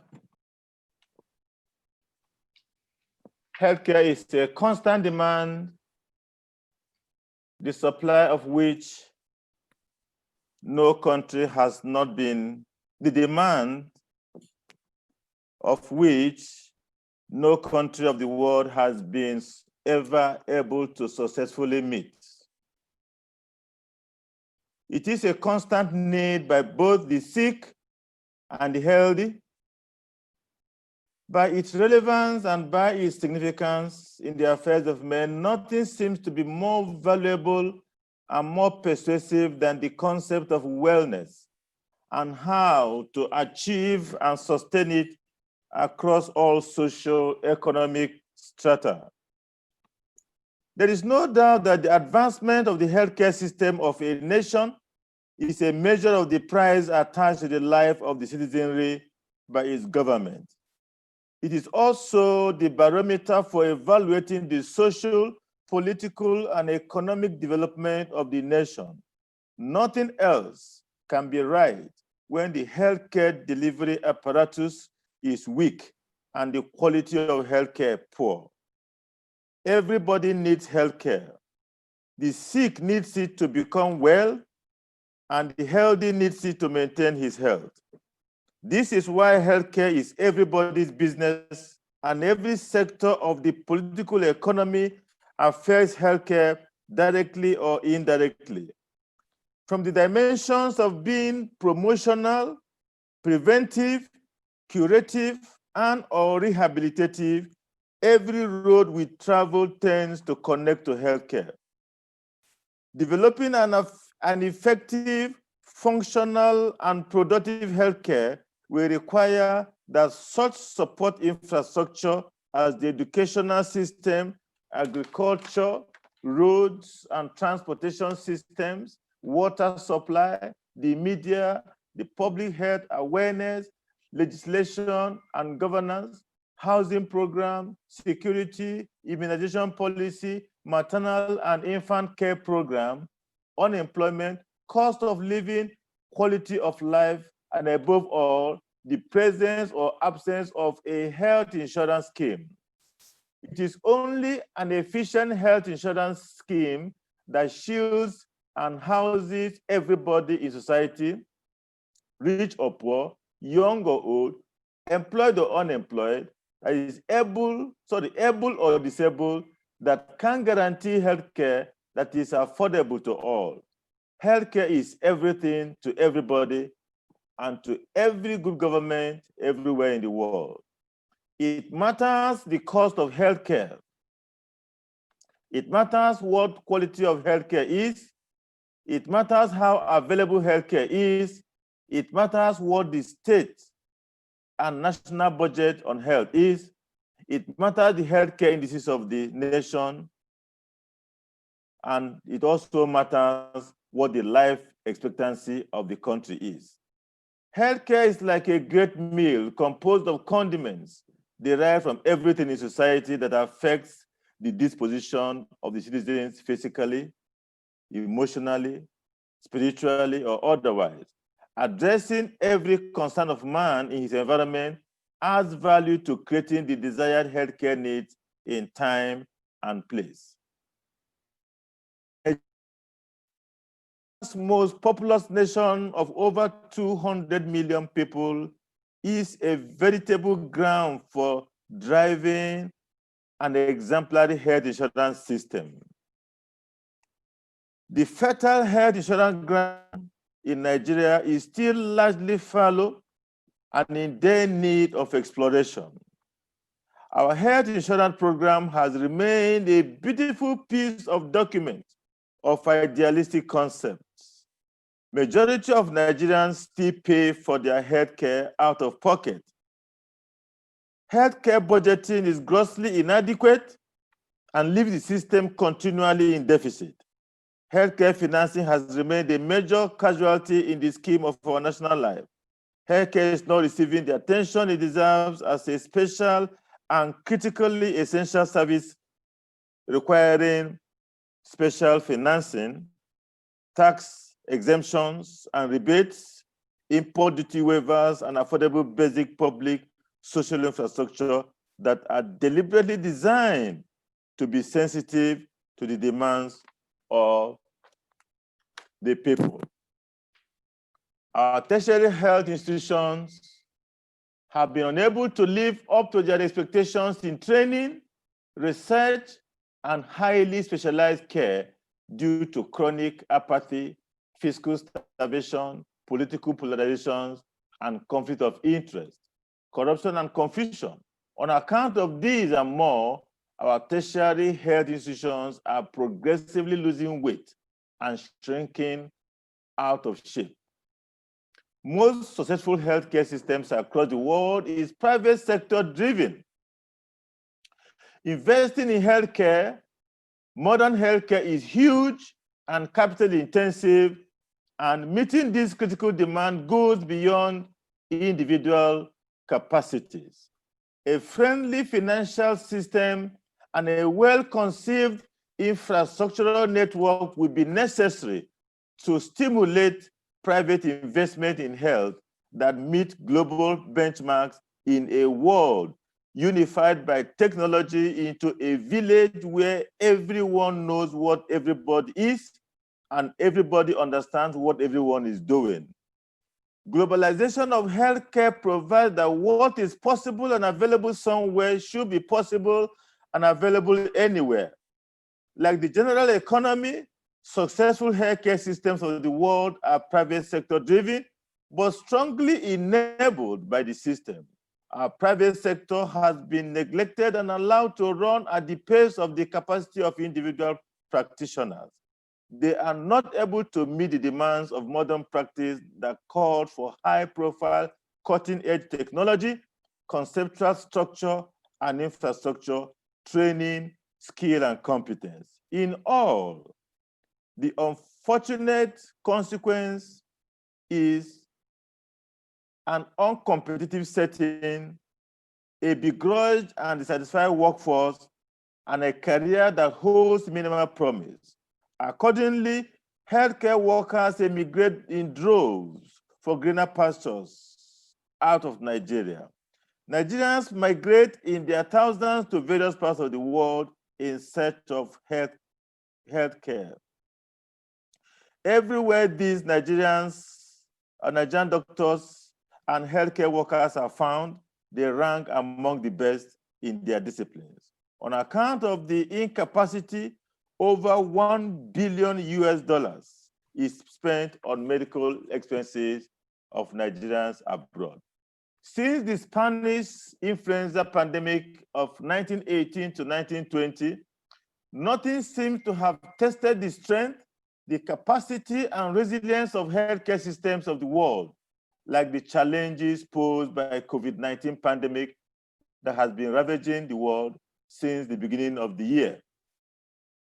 Though primarily a health challenge, the overwhelming impact of COVID-19 infection has, like a metastatic cancer cell, targeted the health systems of nations, but more than that, by the reason of the drastic social, physical, and political decisions and actions deployed by the countries of the world as measures to contain the pandemic, the economies of nations have tumbled and somersaulted over the period and finally gone into recession. Governments at various levels of authority impose socio-economic restrictions. There have been local, interstate, as well as international travel restrictions. This has had untold impact on businesses, production, agriculture, cargo logistics, as well as tourism and essential lifestyle. Services, commerce, and industry became frozen by social lockdowns and curfews. Markets, shops, construction, transportation, and other productive economic activities were halted and the source of income of people sealed. Men with minimal savings soon ran out of reserve. Daily income earners immediately ran out of sustenance. Bailouts and palliatives for the vulnerable people provided less succor than necessary to alleviate suffering. Amidst all this, supplies of food, medicines, medical consumables dwindled while demand for them soared. Costs escalated and became out of reach to many, including healthcare facilities. Expectedly, the cost of providing healthcare rose astronomically in the face of dwindling income of poor, out-of-pocket healthcare paying populace. Many healthcare providers have been unable to sustain operation during this period. Some have laid off their workers. Some are unable to pay salaries as at and when due. Equipment purchase and maintenance have ceased to be a priority. The wave of the pandemic is eroding the little gains of the healthcare industry in the face of the increasing depreciation of the local currency, suffocating under a worsening exchange rate. At the onset of the pandemic, it was the general expectation that the spread of the infection would soon be contained. Available evidence suggests that 5 months down the road, the worst might not just have been seen or heard of the invisible enemy that has shaken down and terrified even the most powerful nations of the world. Nothing has been the same since the outbreak, and nothing may ever become the same as the world knew it. It therefore does appear that the world might just learn to live with the virus until it leaves the world. Now the bridge between the hope of a new dawn. Despite all, despite the choking revelations about the state of the healthcare systems of most countries of the world, including African nations, the centerpiece of which is Nigeria, there is hope for tomorrow. In spite of the neglect, despite the poor funding and lack of support, the private health sector undoubtedly provides more than 70% of the healthcare needs of Nigerians. They are the unsung champions of Nigeria's healthcare system, as they are the preferred hospitals by most people. It is unidentified that most hospitals in Nigeria, it is undeniable that most of the best hospitals in Nigeria are in the private sector. Some of their standard is comparable to the best anywhere in the world. The few privileged Nigerians who patronize Nigerian hospitals use private hospitals by choice. Now that we truly know how bad the healthcare system of the country is, this is the time to do things differently, as this is the only way to achieve different results from what it had always been. Improving and developing the private health sector should be made top priority today. With what the private team has done struggling, it will do exceedingly more with support. Without any fear of being faulted, the health sector is the single largest and richest sector if effectively harnessed. It has enormous potential. The healthcare system is an investment hub, not an especially government. In the spirit of, especially Africa, should provide bailout funds to cushion the effects of COVID-19 on the providers. Healthcare providers must emerge from the experience better. Developing protocols and processes that peaked during the pandemic must be sustained. The gaps that have been revealed in most healthcare systems, especially in the developing countries, should be closed out. African leaders and their Nigerian counterparts must see and accept the urgent need to begin the journey of holistically developing systems and institutions as the conceptual strategy to establishing a sensitive and responsive, reliable healthcare for her people. Our leaders must kill their dependence on foreign medical treatment and support the development of our local content in healthcare, good enough to serve all interests, including theirs. The only way to achieve this is to change our thinking, change our belief, change our ideas, and change the direction of our action. In conclusion, beyond the catastrophe and the infrastructure that trailed the wave of COVID-19 pandemic, we must step aside and see the opportunities that it has yielded. The healthcare providers must rethink his outlook on the essentials of quality and standard of care, not in terms of what he imagines or what he is used to, but in terms of what global best practice is. We must genuinely restructure our mind and restructure the healthcare system post-COVID to enable us meet and hold the potential that tomorrow promises. It is possible. Our leaders just have to shift from self-thinking and finger-pointing to taking responsibility in our thank you. Okay, thank you very much, Dr. Odo. Hello. Yes, we can hear you. Thank you for your very insightful presentation, your speech, and perspective from Nigeria.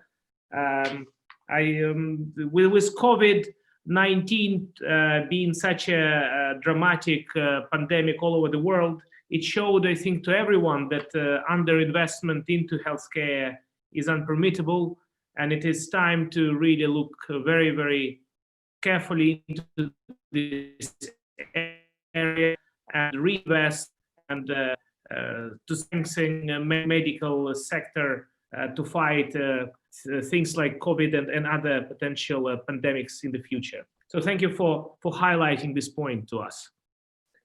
Thank you. We are now moving to our next speaker, Anila Kaleshi.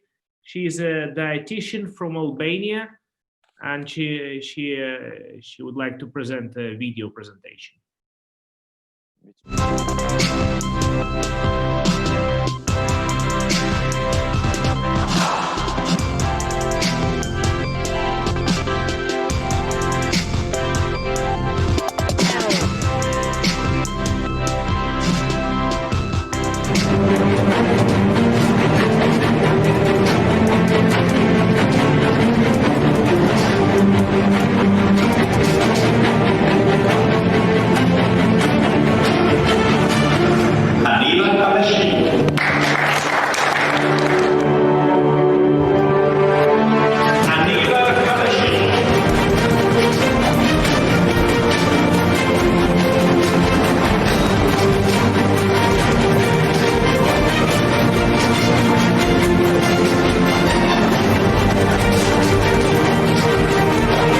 Brown Award 2010 here in London is Mrs. Anila Kaleshi.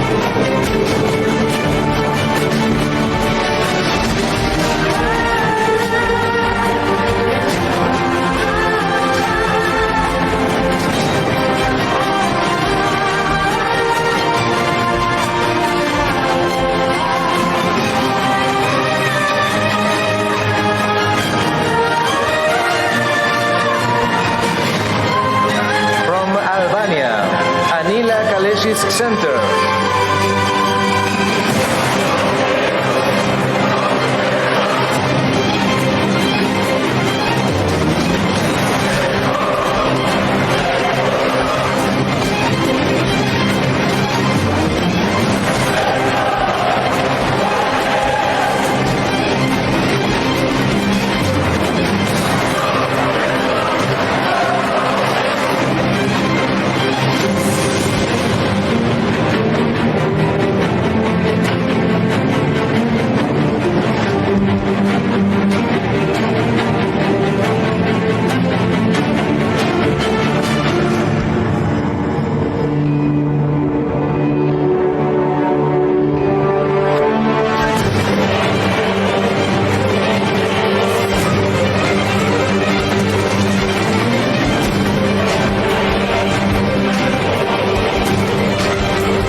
That boom boom something like angel dust.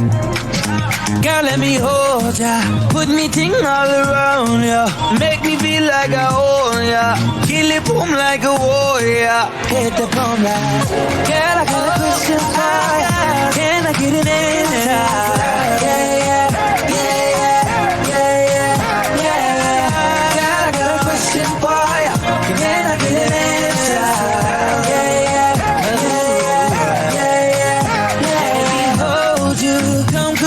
My body, you got me going crazy.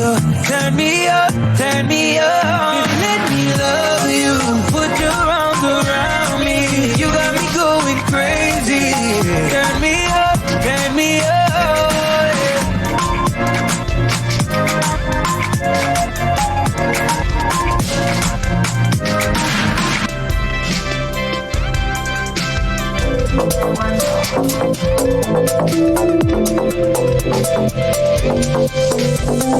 Talking in my sleep at night, making myself crazy. Wrote it down and read it out, hoping it would save me. For my love, he makes it feel like nobody else, nobody else.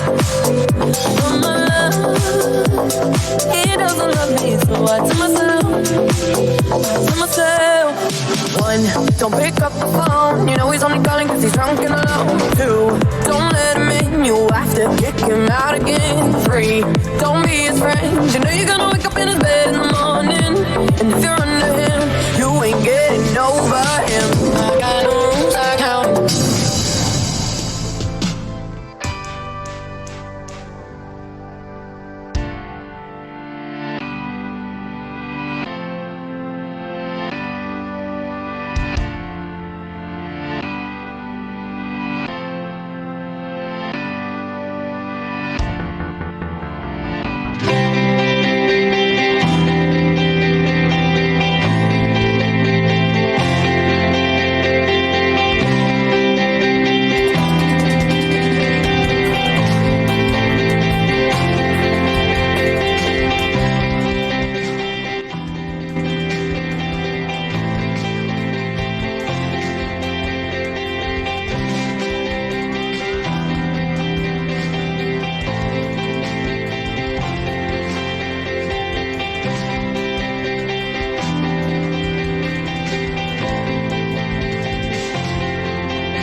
Anila Kalleshi ndërkohë është me ne në studio specialiste dobësimi edhe dietologe. Të falenderojmë shumë qertë. A funksionojnë dietat? A jemi ne koshient për trupin tonë? A kemi filluar të bëhemi pak? Çfarë duhet bëjmë? Pyetja 2 kilometra shef. Kur bëhet fjalë për shëndetin, nuk është vetëm sepse ti je vetëm i kujdesshëm. Ke një metabolizëm të mirë. Natyrisht për mbi peshën, sistemi metabolik është kryesori, mund të themi. Dhe në sindromin e sistemit metabolik janë shumë gjëra, funksionojnë shumë gjëra. Është shkaqe mund të jetë një sëmundje e cila shkakton shëndetin, mund të jetë një ushqim i tepër që mund të marrim, një mos aktivitet fizik, janë shumë arsye. Dhe ndaj, për të pasur një sistem metabolik të mirë, duhet të bëjmë diçka që të frenojmë këtë gjë. Dhe kjo lidhet jo vetëm me dietën, por me një aktivitet fizik, me një lëvizje më të shpejtë, më qoftë edhe një vrapim në natyrë. Kam rritur në studio Anila Kalleshi, e cila do të na flasë për vlerat dhe rëndësinë e përdorimit të qumshtit në tryezën tonë. Më bëj qefi në fakt që flas për këtë produkt ushqimor të mrekullueshëm, edhe pse ka 9000 vite përpara Krishtit që njihet si produkt. Do thoja që është produkti që na shoqëron gjatë gjithë jetës, që në momentin që hapim syt për herë të parë, dhe pse jo, le të na shoqërojë deri në momentet e fundit, ju siguroj që bëjmë zgjedhjen më të mirë të mundshme. Trupi është një dhuratë supreme që duhet mbrojtur dhe respektuar. Me këtë këshill u drejtohet lexuesve Anila Kalleshi në librin e saj Si të dobësohemi, një manual që jo thjesht je formula se si ta mbajmë trupin në formë duke parandaluar obezitetin apo celulitin, por na kujton se të ushqyerit është një mënyrë jetese. Libri ofron dieta sipas grupeve të gjakut apo tipave të trupave.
Ndihmën e Anilës, ajo më ndihmoi shumë që unë të arrija linjat perfekte për këtë dhe kurorë. Vjem shumë mirë, deri tani kam përfunduar rreth 5 seanca. Faleminderit Anila.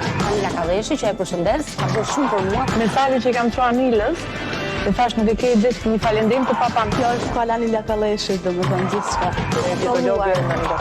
Sa të kam mbaruar seancën e 10, ndihem shumë mirë. Falenderoj Anila Kaleshin. Kam shkuar edhe tek Anila madje, pata rezultat. Takohemi mbas 10 seanca shtrajtimit tek Kalleshi Center. Ndihem shumë mirë. Me 10 seanca kam humbur rreth 8 kg. Kam një periudhë të gjatë tek qendra Anilës. Pas trajtimit që kam bërë tek Anila, unë ndjeja rënje trupi. Puna Anilës do ketë sigurisht shumë do. Jam habitur me punën që ka bëu Anila aty, edhe jam dalë shumë e kënaqur. Të folur për Anilën, duhet të bëj një libër. Unë dua të më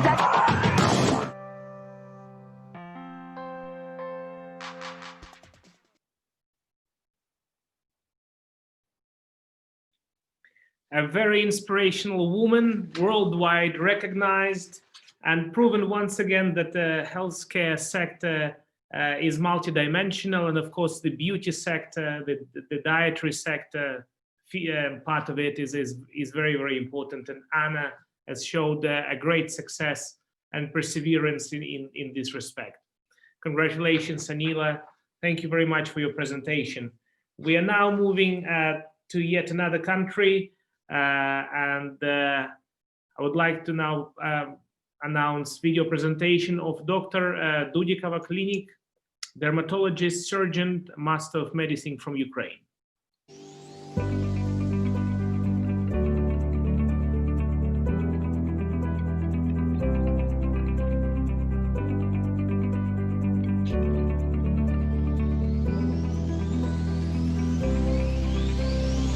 Приветствую, меня зовут Екатерина Дудикова. Я хирург-дерматолог, магистр медицины и эксперт в области лазерных и аппаратных методик. Много лет тому назад я основала бренд клиника «Доктор Дудикова».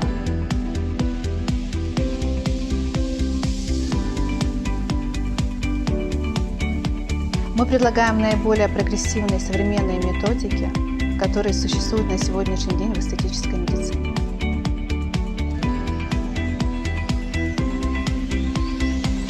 Я очень счастлива, что мои пациенты в Украине получают такой же высокий уровень услуг, как в ведущих клиниках США и Европы.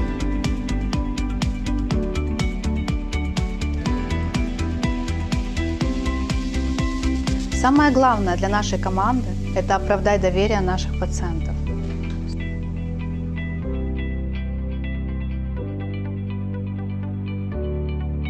Як лікар-дерматолог я дуже рада працювати в одному з найкращих косметологічних центрів України. Постійне професійне зростання і тонус, опанування новітніх методик – це певна висока планка, яка постійно зростає і їй потрібно відповідати щодня. Ми постійно в пошуку інновацій.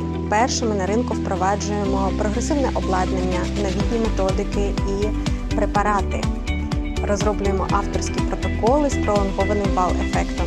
Саме тому нам довіряють свою зовнішність найвибагливіші пацієнти, зокрема, медійні особи, для яких зовнішність – їх візитна картка.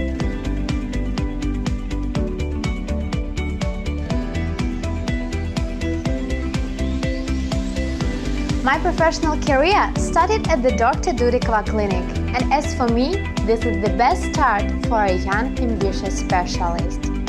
One of our main principles in work is regular training abroad with the leading dermatologists and plastic surgeons in the world.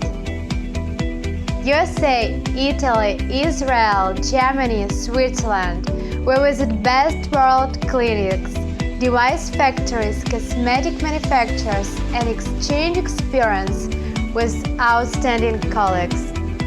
Simon Oran, Jason Emmer, Stephen Malhoven, this list can be continued, and we are grateful to each of them for their openness. That's why our knowledges and experience are so deep, and we are confident in the results.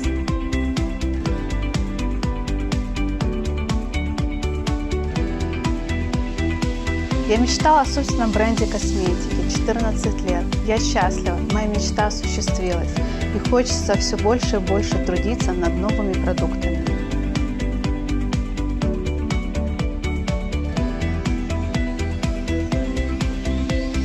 Безумно приятно получать признание в своей стране, а тем более на мировом уровне. Все это – заслуга моей команды и доверия наших пациентов.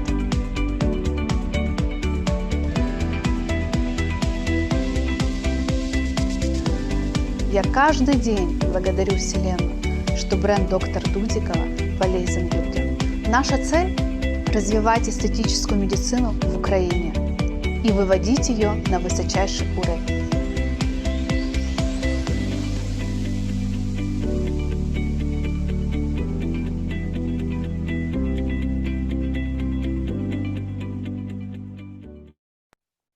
Yet another example of a successful leader and successful team who have built their own clinic and help a lot of people to achieve wonderful results in dermatologic surgery.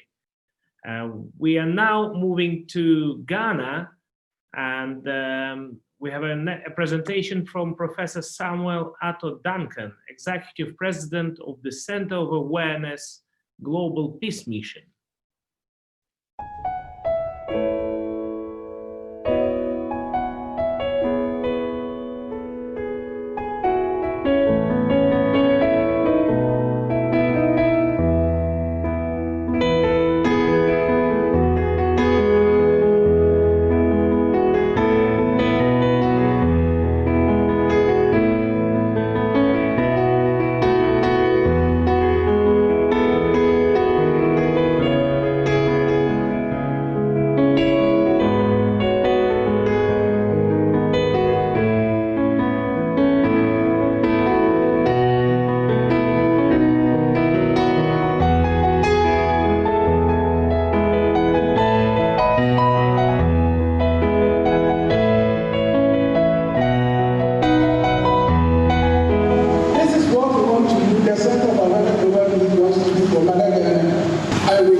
We are looking at QFS plus other medications. So let's set the record straight and be circumspect in your reportage. QFS is not cure for HIV/AIDS, and it is not a replacement of antiretrovirals. World Organization has approved antiretrovirals for the treatment of HIV/AIDS. There's no single doubt about that. And the Center for Awareness Global Peace Mission supports that particular direction, the heart. And we are not actually disputing that fact. So people living with HIV should not use the QFS as a replacement of the antiretroviral. That is not what we are saying, because it is not cure for HIV. It is an immune booster that is going to support your immune system to naturally help you fight diseases, not only HIV. So even when you are taking antiretrovirals, you can still take the QFS, which is already on the market, as an immune booster.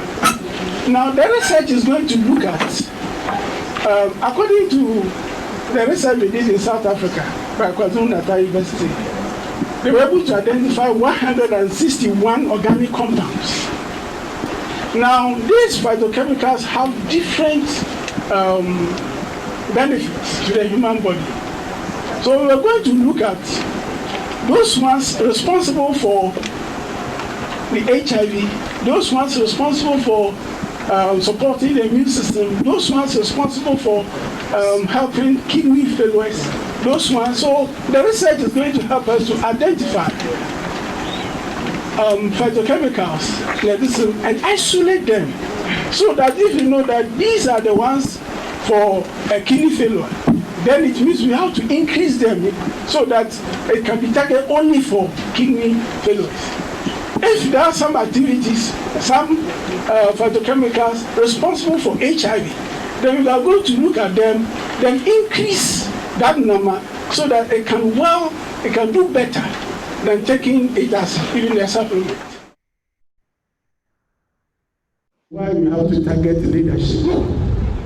One, leadership has to create an enabling environment for peace to reign.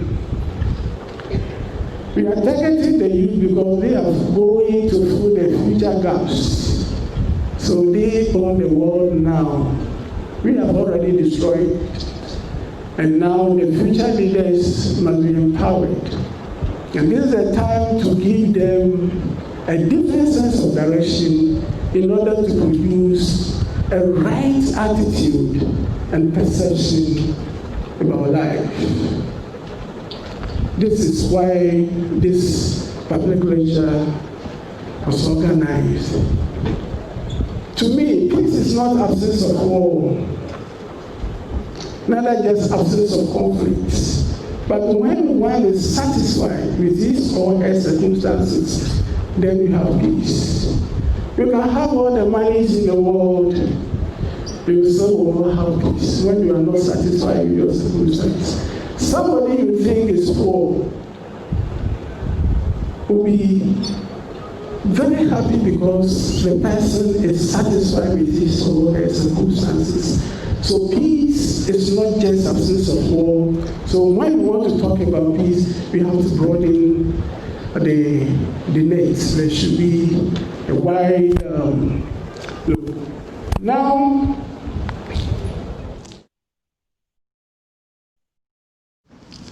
we believe that it could be the solution to coronavirus infection COVID-19 because of its wide spectrum antiviral properties. It will also interest you to note that these products are purely organic.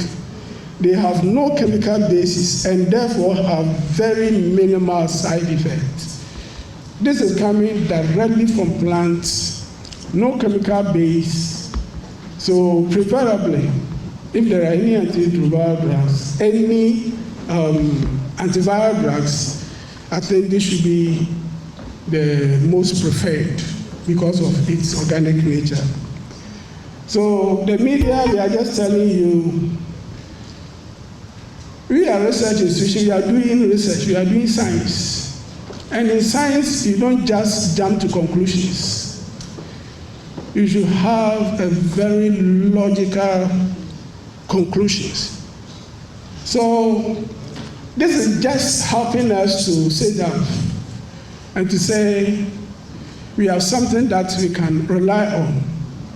Looking at the work that is done so far on HIV, herpes, Hep B, Ebola, and since there is some kind of positive responses, then it means that something current can emerge from what we say. Now, for the press, I want to repeat, even though it is good news, but to us, the Center for Awareness Global Peace Mission, it is not scientific, hence not conclusive. We therefore suggest to the Ghana government, first, World Organization, affected and unaffected nations worldwide, to join hands with the Center for Awareness Global Peace Mission and Noguchi Memorial Institute for Medical Research, University of Ghana, Legon, and other local and international research institutions to conduct research on the core products as early as possible to ascertain their effectiveness against coronavirus clinically. That is our call. That since we have seen it working, we want to draw a proper scientific conclusions. To draw proper scientific conclusions, then it must be done properly. So thank you very much, Dr. Duncan. An interesting presentation, and certainly your job helps people within Ghana to reach peace and be aware more of the environment around. We just have one final presentation before we go into the award ceremony. So I would ask your honorable audience to have a little bit more patience. I would like to now introduce Maritime Services Limited from Ghana, please. Maritime Services Limited is a wholly Ghanaian company with a primary focus of providing high-value, dedicated and professional services to the oil, gas and marine industries.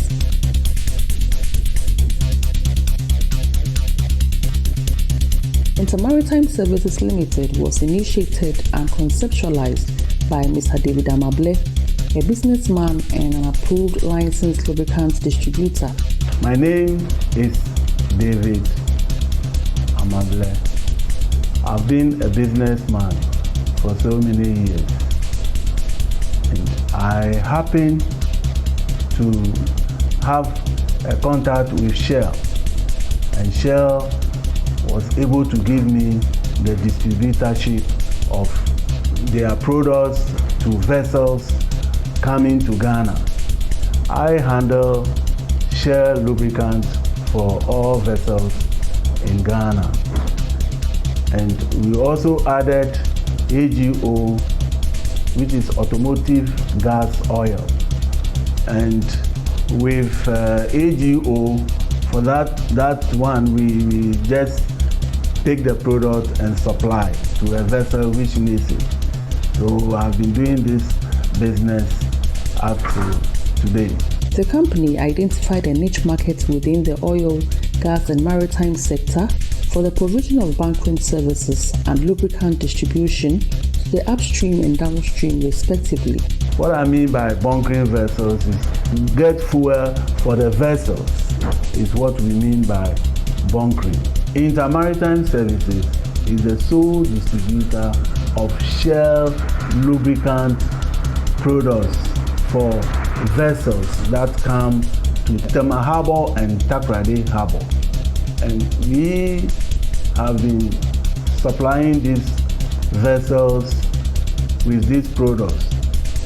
And we have been doing this for about 15 years now.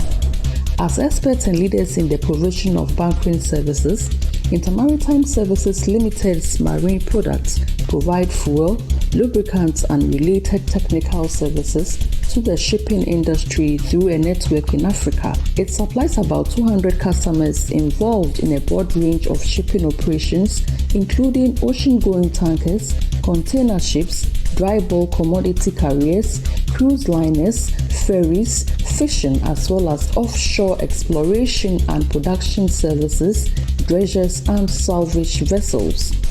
Maritime Services Limited, a partner to Shell, has a global commitment to promoting best practices and standards in the industry, working hardest to ensure efficient delivery of products to customers in a responsible and safe manner.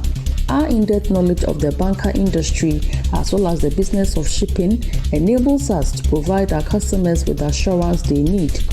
What we do is to gather our products. So always we have our product with us, and we are ready. Anybody who wants a product, make sure he gets it at the time he wants it. So with that, we are always distributing, because anytime somebody wants it, we contact us, we give. It's not that they want the product today and then you give it to them another man. No, they won't come back. Me being the CEO of Maritime Services Limited, we have achieved a lot, and our great achievement is we have been dealing mostly with foreign people, and they actually like what we do, and they have been sending email up and down for all products they need, and we have been supplying them as they want. Sometimes they call us to ask whether you are a black company or a white company, but we say, no, we are black. Our main focus is on the shipping industry, oil rigs, automobile engines, heavy-duty and industrial machines. We are committed to delivering success, providing solutions, building capabilities, and empowering emerging companies, providing opportunities for our partners and clients. We put our client first and well-disciplined in our work. Little did we know that people all over the world are observing the professionalism with which we work. We would like to thank the Oxford Academic Union for acknowledging our efforts, and it's ready to present us with this award today. Inter-Maritime Services would like to say thank you for this award. We strive to be your partner of choice.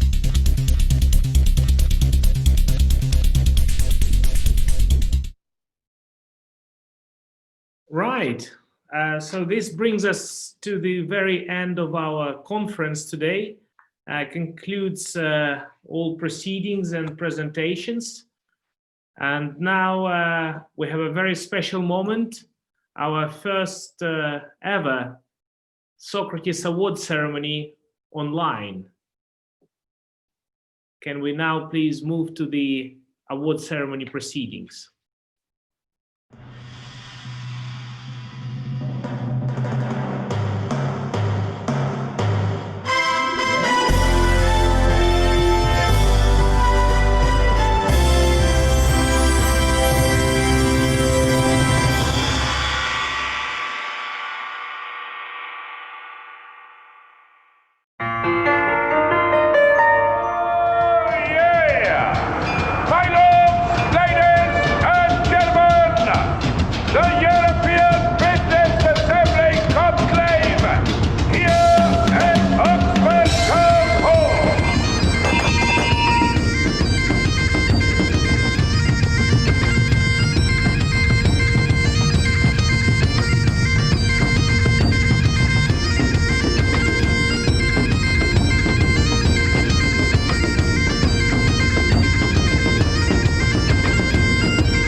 Ladies and gentlemen, today we are pleased to greet leaders of business, science, education, culture and art from over 40 countries. For 19 years now, the Europe Business Assembly has hosted prestigious international forums, summits and business meetings at the most impressive venues in various European capitals and cities. For instance, in London, the British Institute of Directors, in Vienna, at the Hofburg Imperial Palace, the Catalonian Parliament in Barcelona, the Carlton in Cannes, and many, many other distinguished locations around the world. Today, we are proud to announce the Socrates Award Ceremony.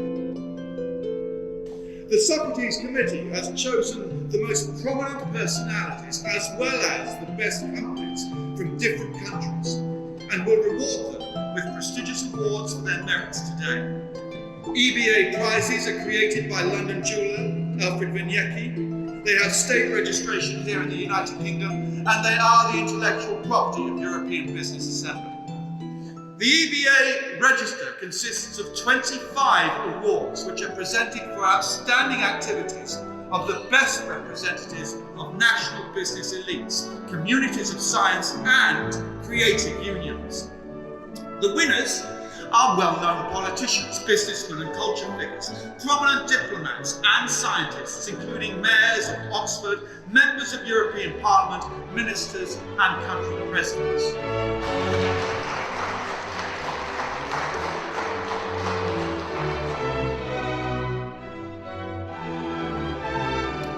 Now, ladies and gentlemen, we get straight on with the awards now.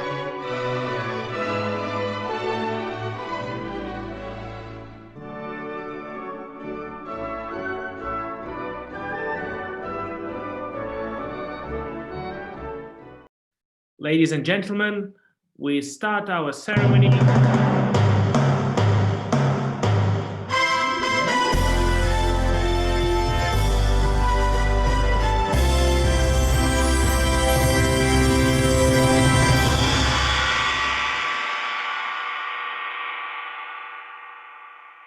Our first nomination is the Achievements Award.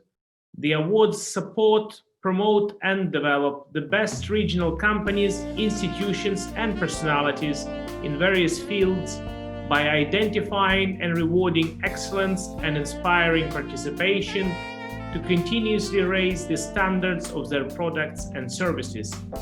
The Achievement Award today goes to the following companies: Ama Real Estate, Saudi Arabia, and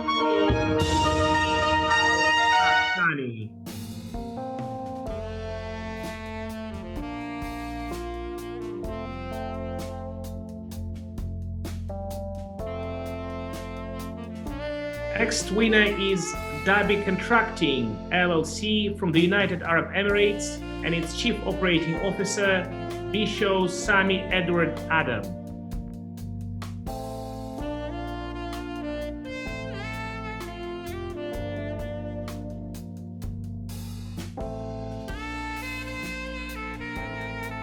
And the next winner is Goldfields West Africa from Ghana and its Executive Vice President and Head, Alfred Baku.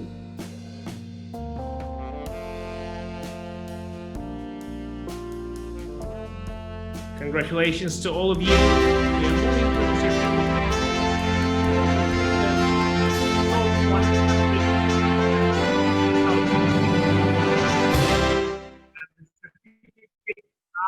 Presented to the following companies: Alapu Investimento SA from Brazil and its Director Administrative and O&M, Joa Eduardo Grico Pineiro.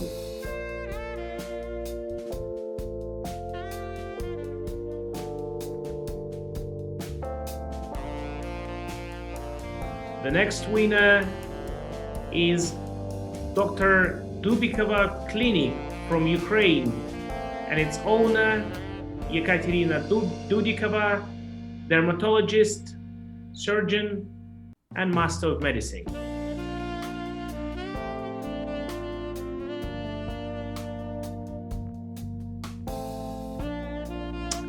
The next winner is Dedek Consultancy and Training Company from Turkey and its General Director, Aerospace Lead, Auditor Kemal Chirac.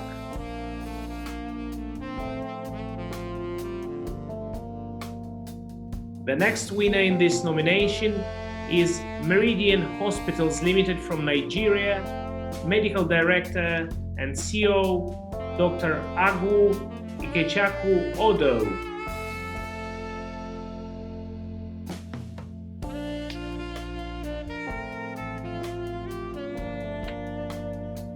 The next award goes to Tadao Energy SDN from Malaysia and its Chief Executive Officer, Susanna Lim.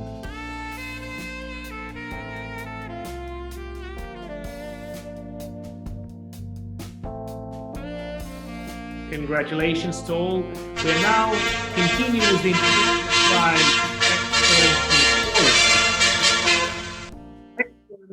Quality Prize outlines companies' achievements and serves as a guide to partners and customers.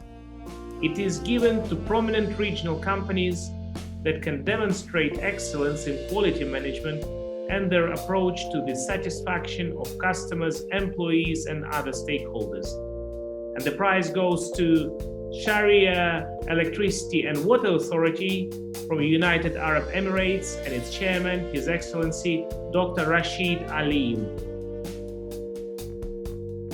Congratulations, Dr. Aleem.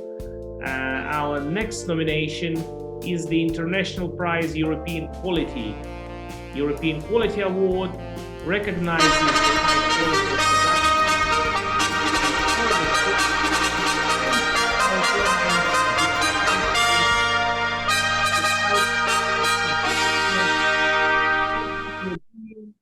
and world markets. The European Quality Award today is presented to Hotel El Redicario del Carmen from Ecuador and its general manager, Dr. Jessica Salvador.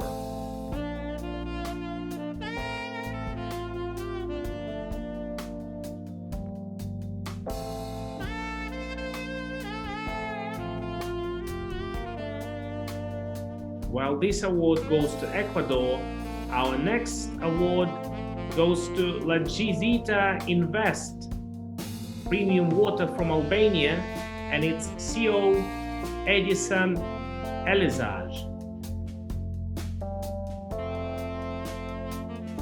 Our next award winner is Professional Council of Economic Sciences, Buenos Aires Autonomous City from Argentina, and its president, Gabriela Veronica Russo.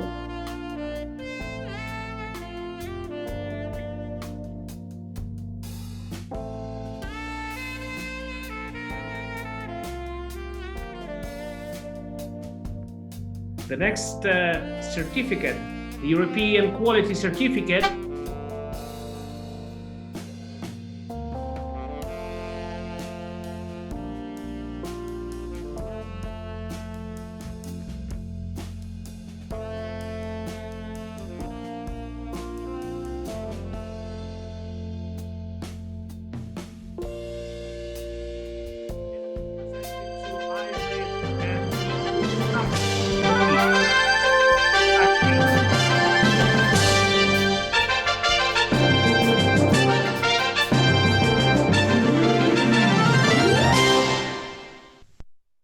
we continue our ceremony with the Best Enterprises Award for Professional Achievements in Commercial Activities. Best Enterprises nominees are selected according to the following criteria: innovation, development of integration ties, the growth of volumes of output, business, social character. We are pleased to present awards to the following companies. And the first is Akjol Ltd, from Kazakhstan, General Director, CEO Sabirjan Atayev.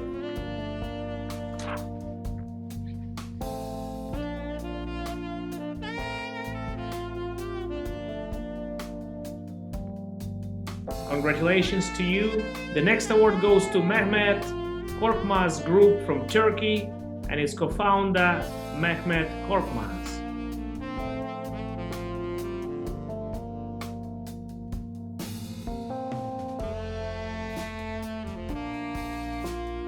Our next award winner is a company called Rockwell Commercial Bank from Sierra Leone and its managing director, Walton Gilpin.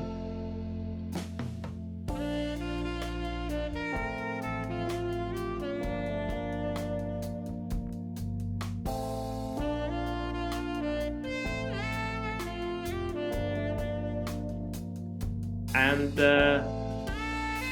the last award winner in this category is SIAC from Angola and its Director General Anselmo Monteiro.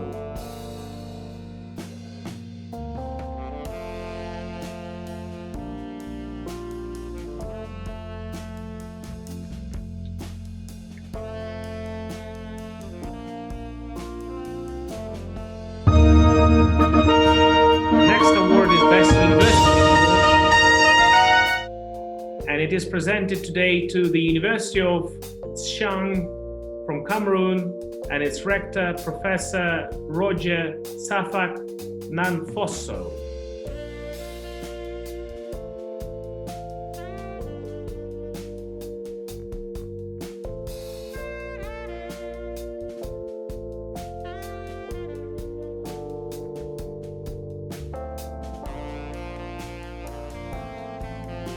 The certificate for Best University is presented to Covenant University from Nigeria and its Vice Chancellor, Professor Aderemi Aaron Anthony Atayero.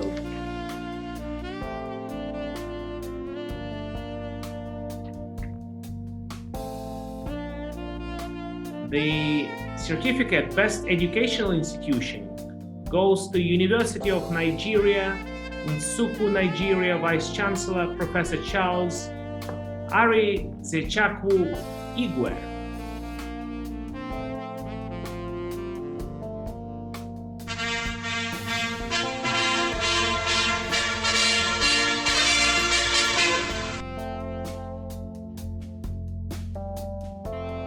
Today, we are glad to honor outstanding individuals for participating in the development of comprehensive programs to enhance the development of investment attractiveness of their regions, the development of training programs, and cooperation between businesses and education institutions.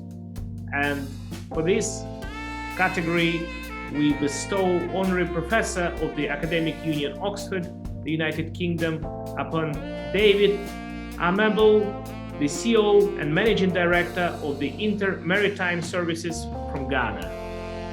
Congratulations.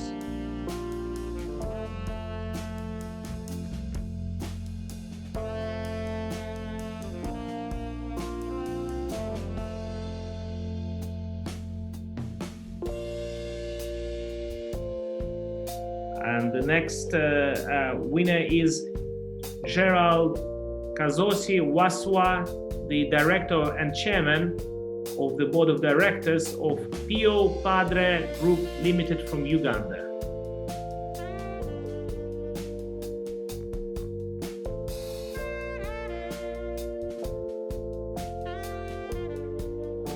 The Honorary Professor of the Academic Union Oxford is presented to Professor Anila Kaleshi, the dietitian from Albania.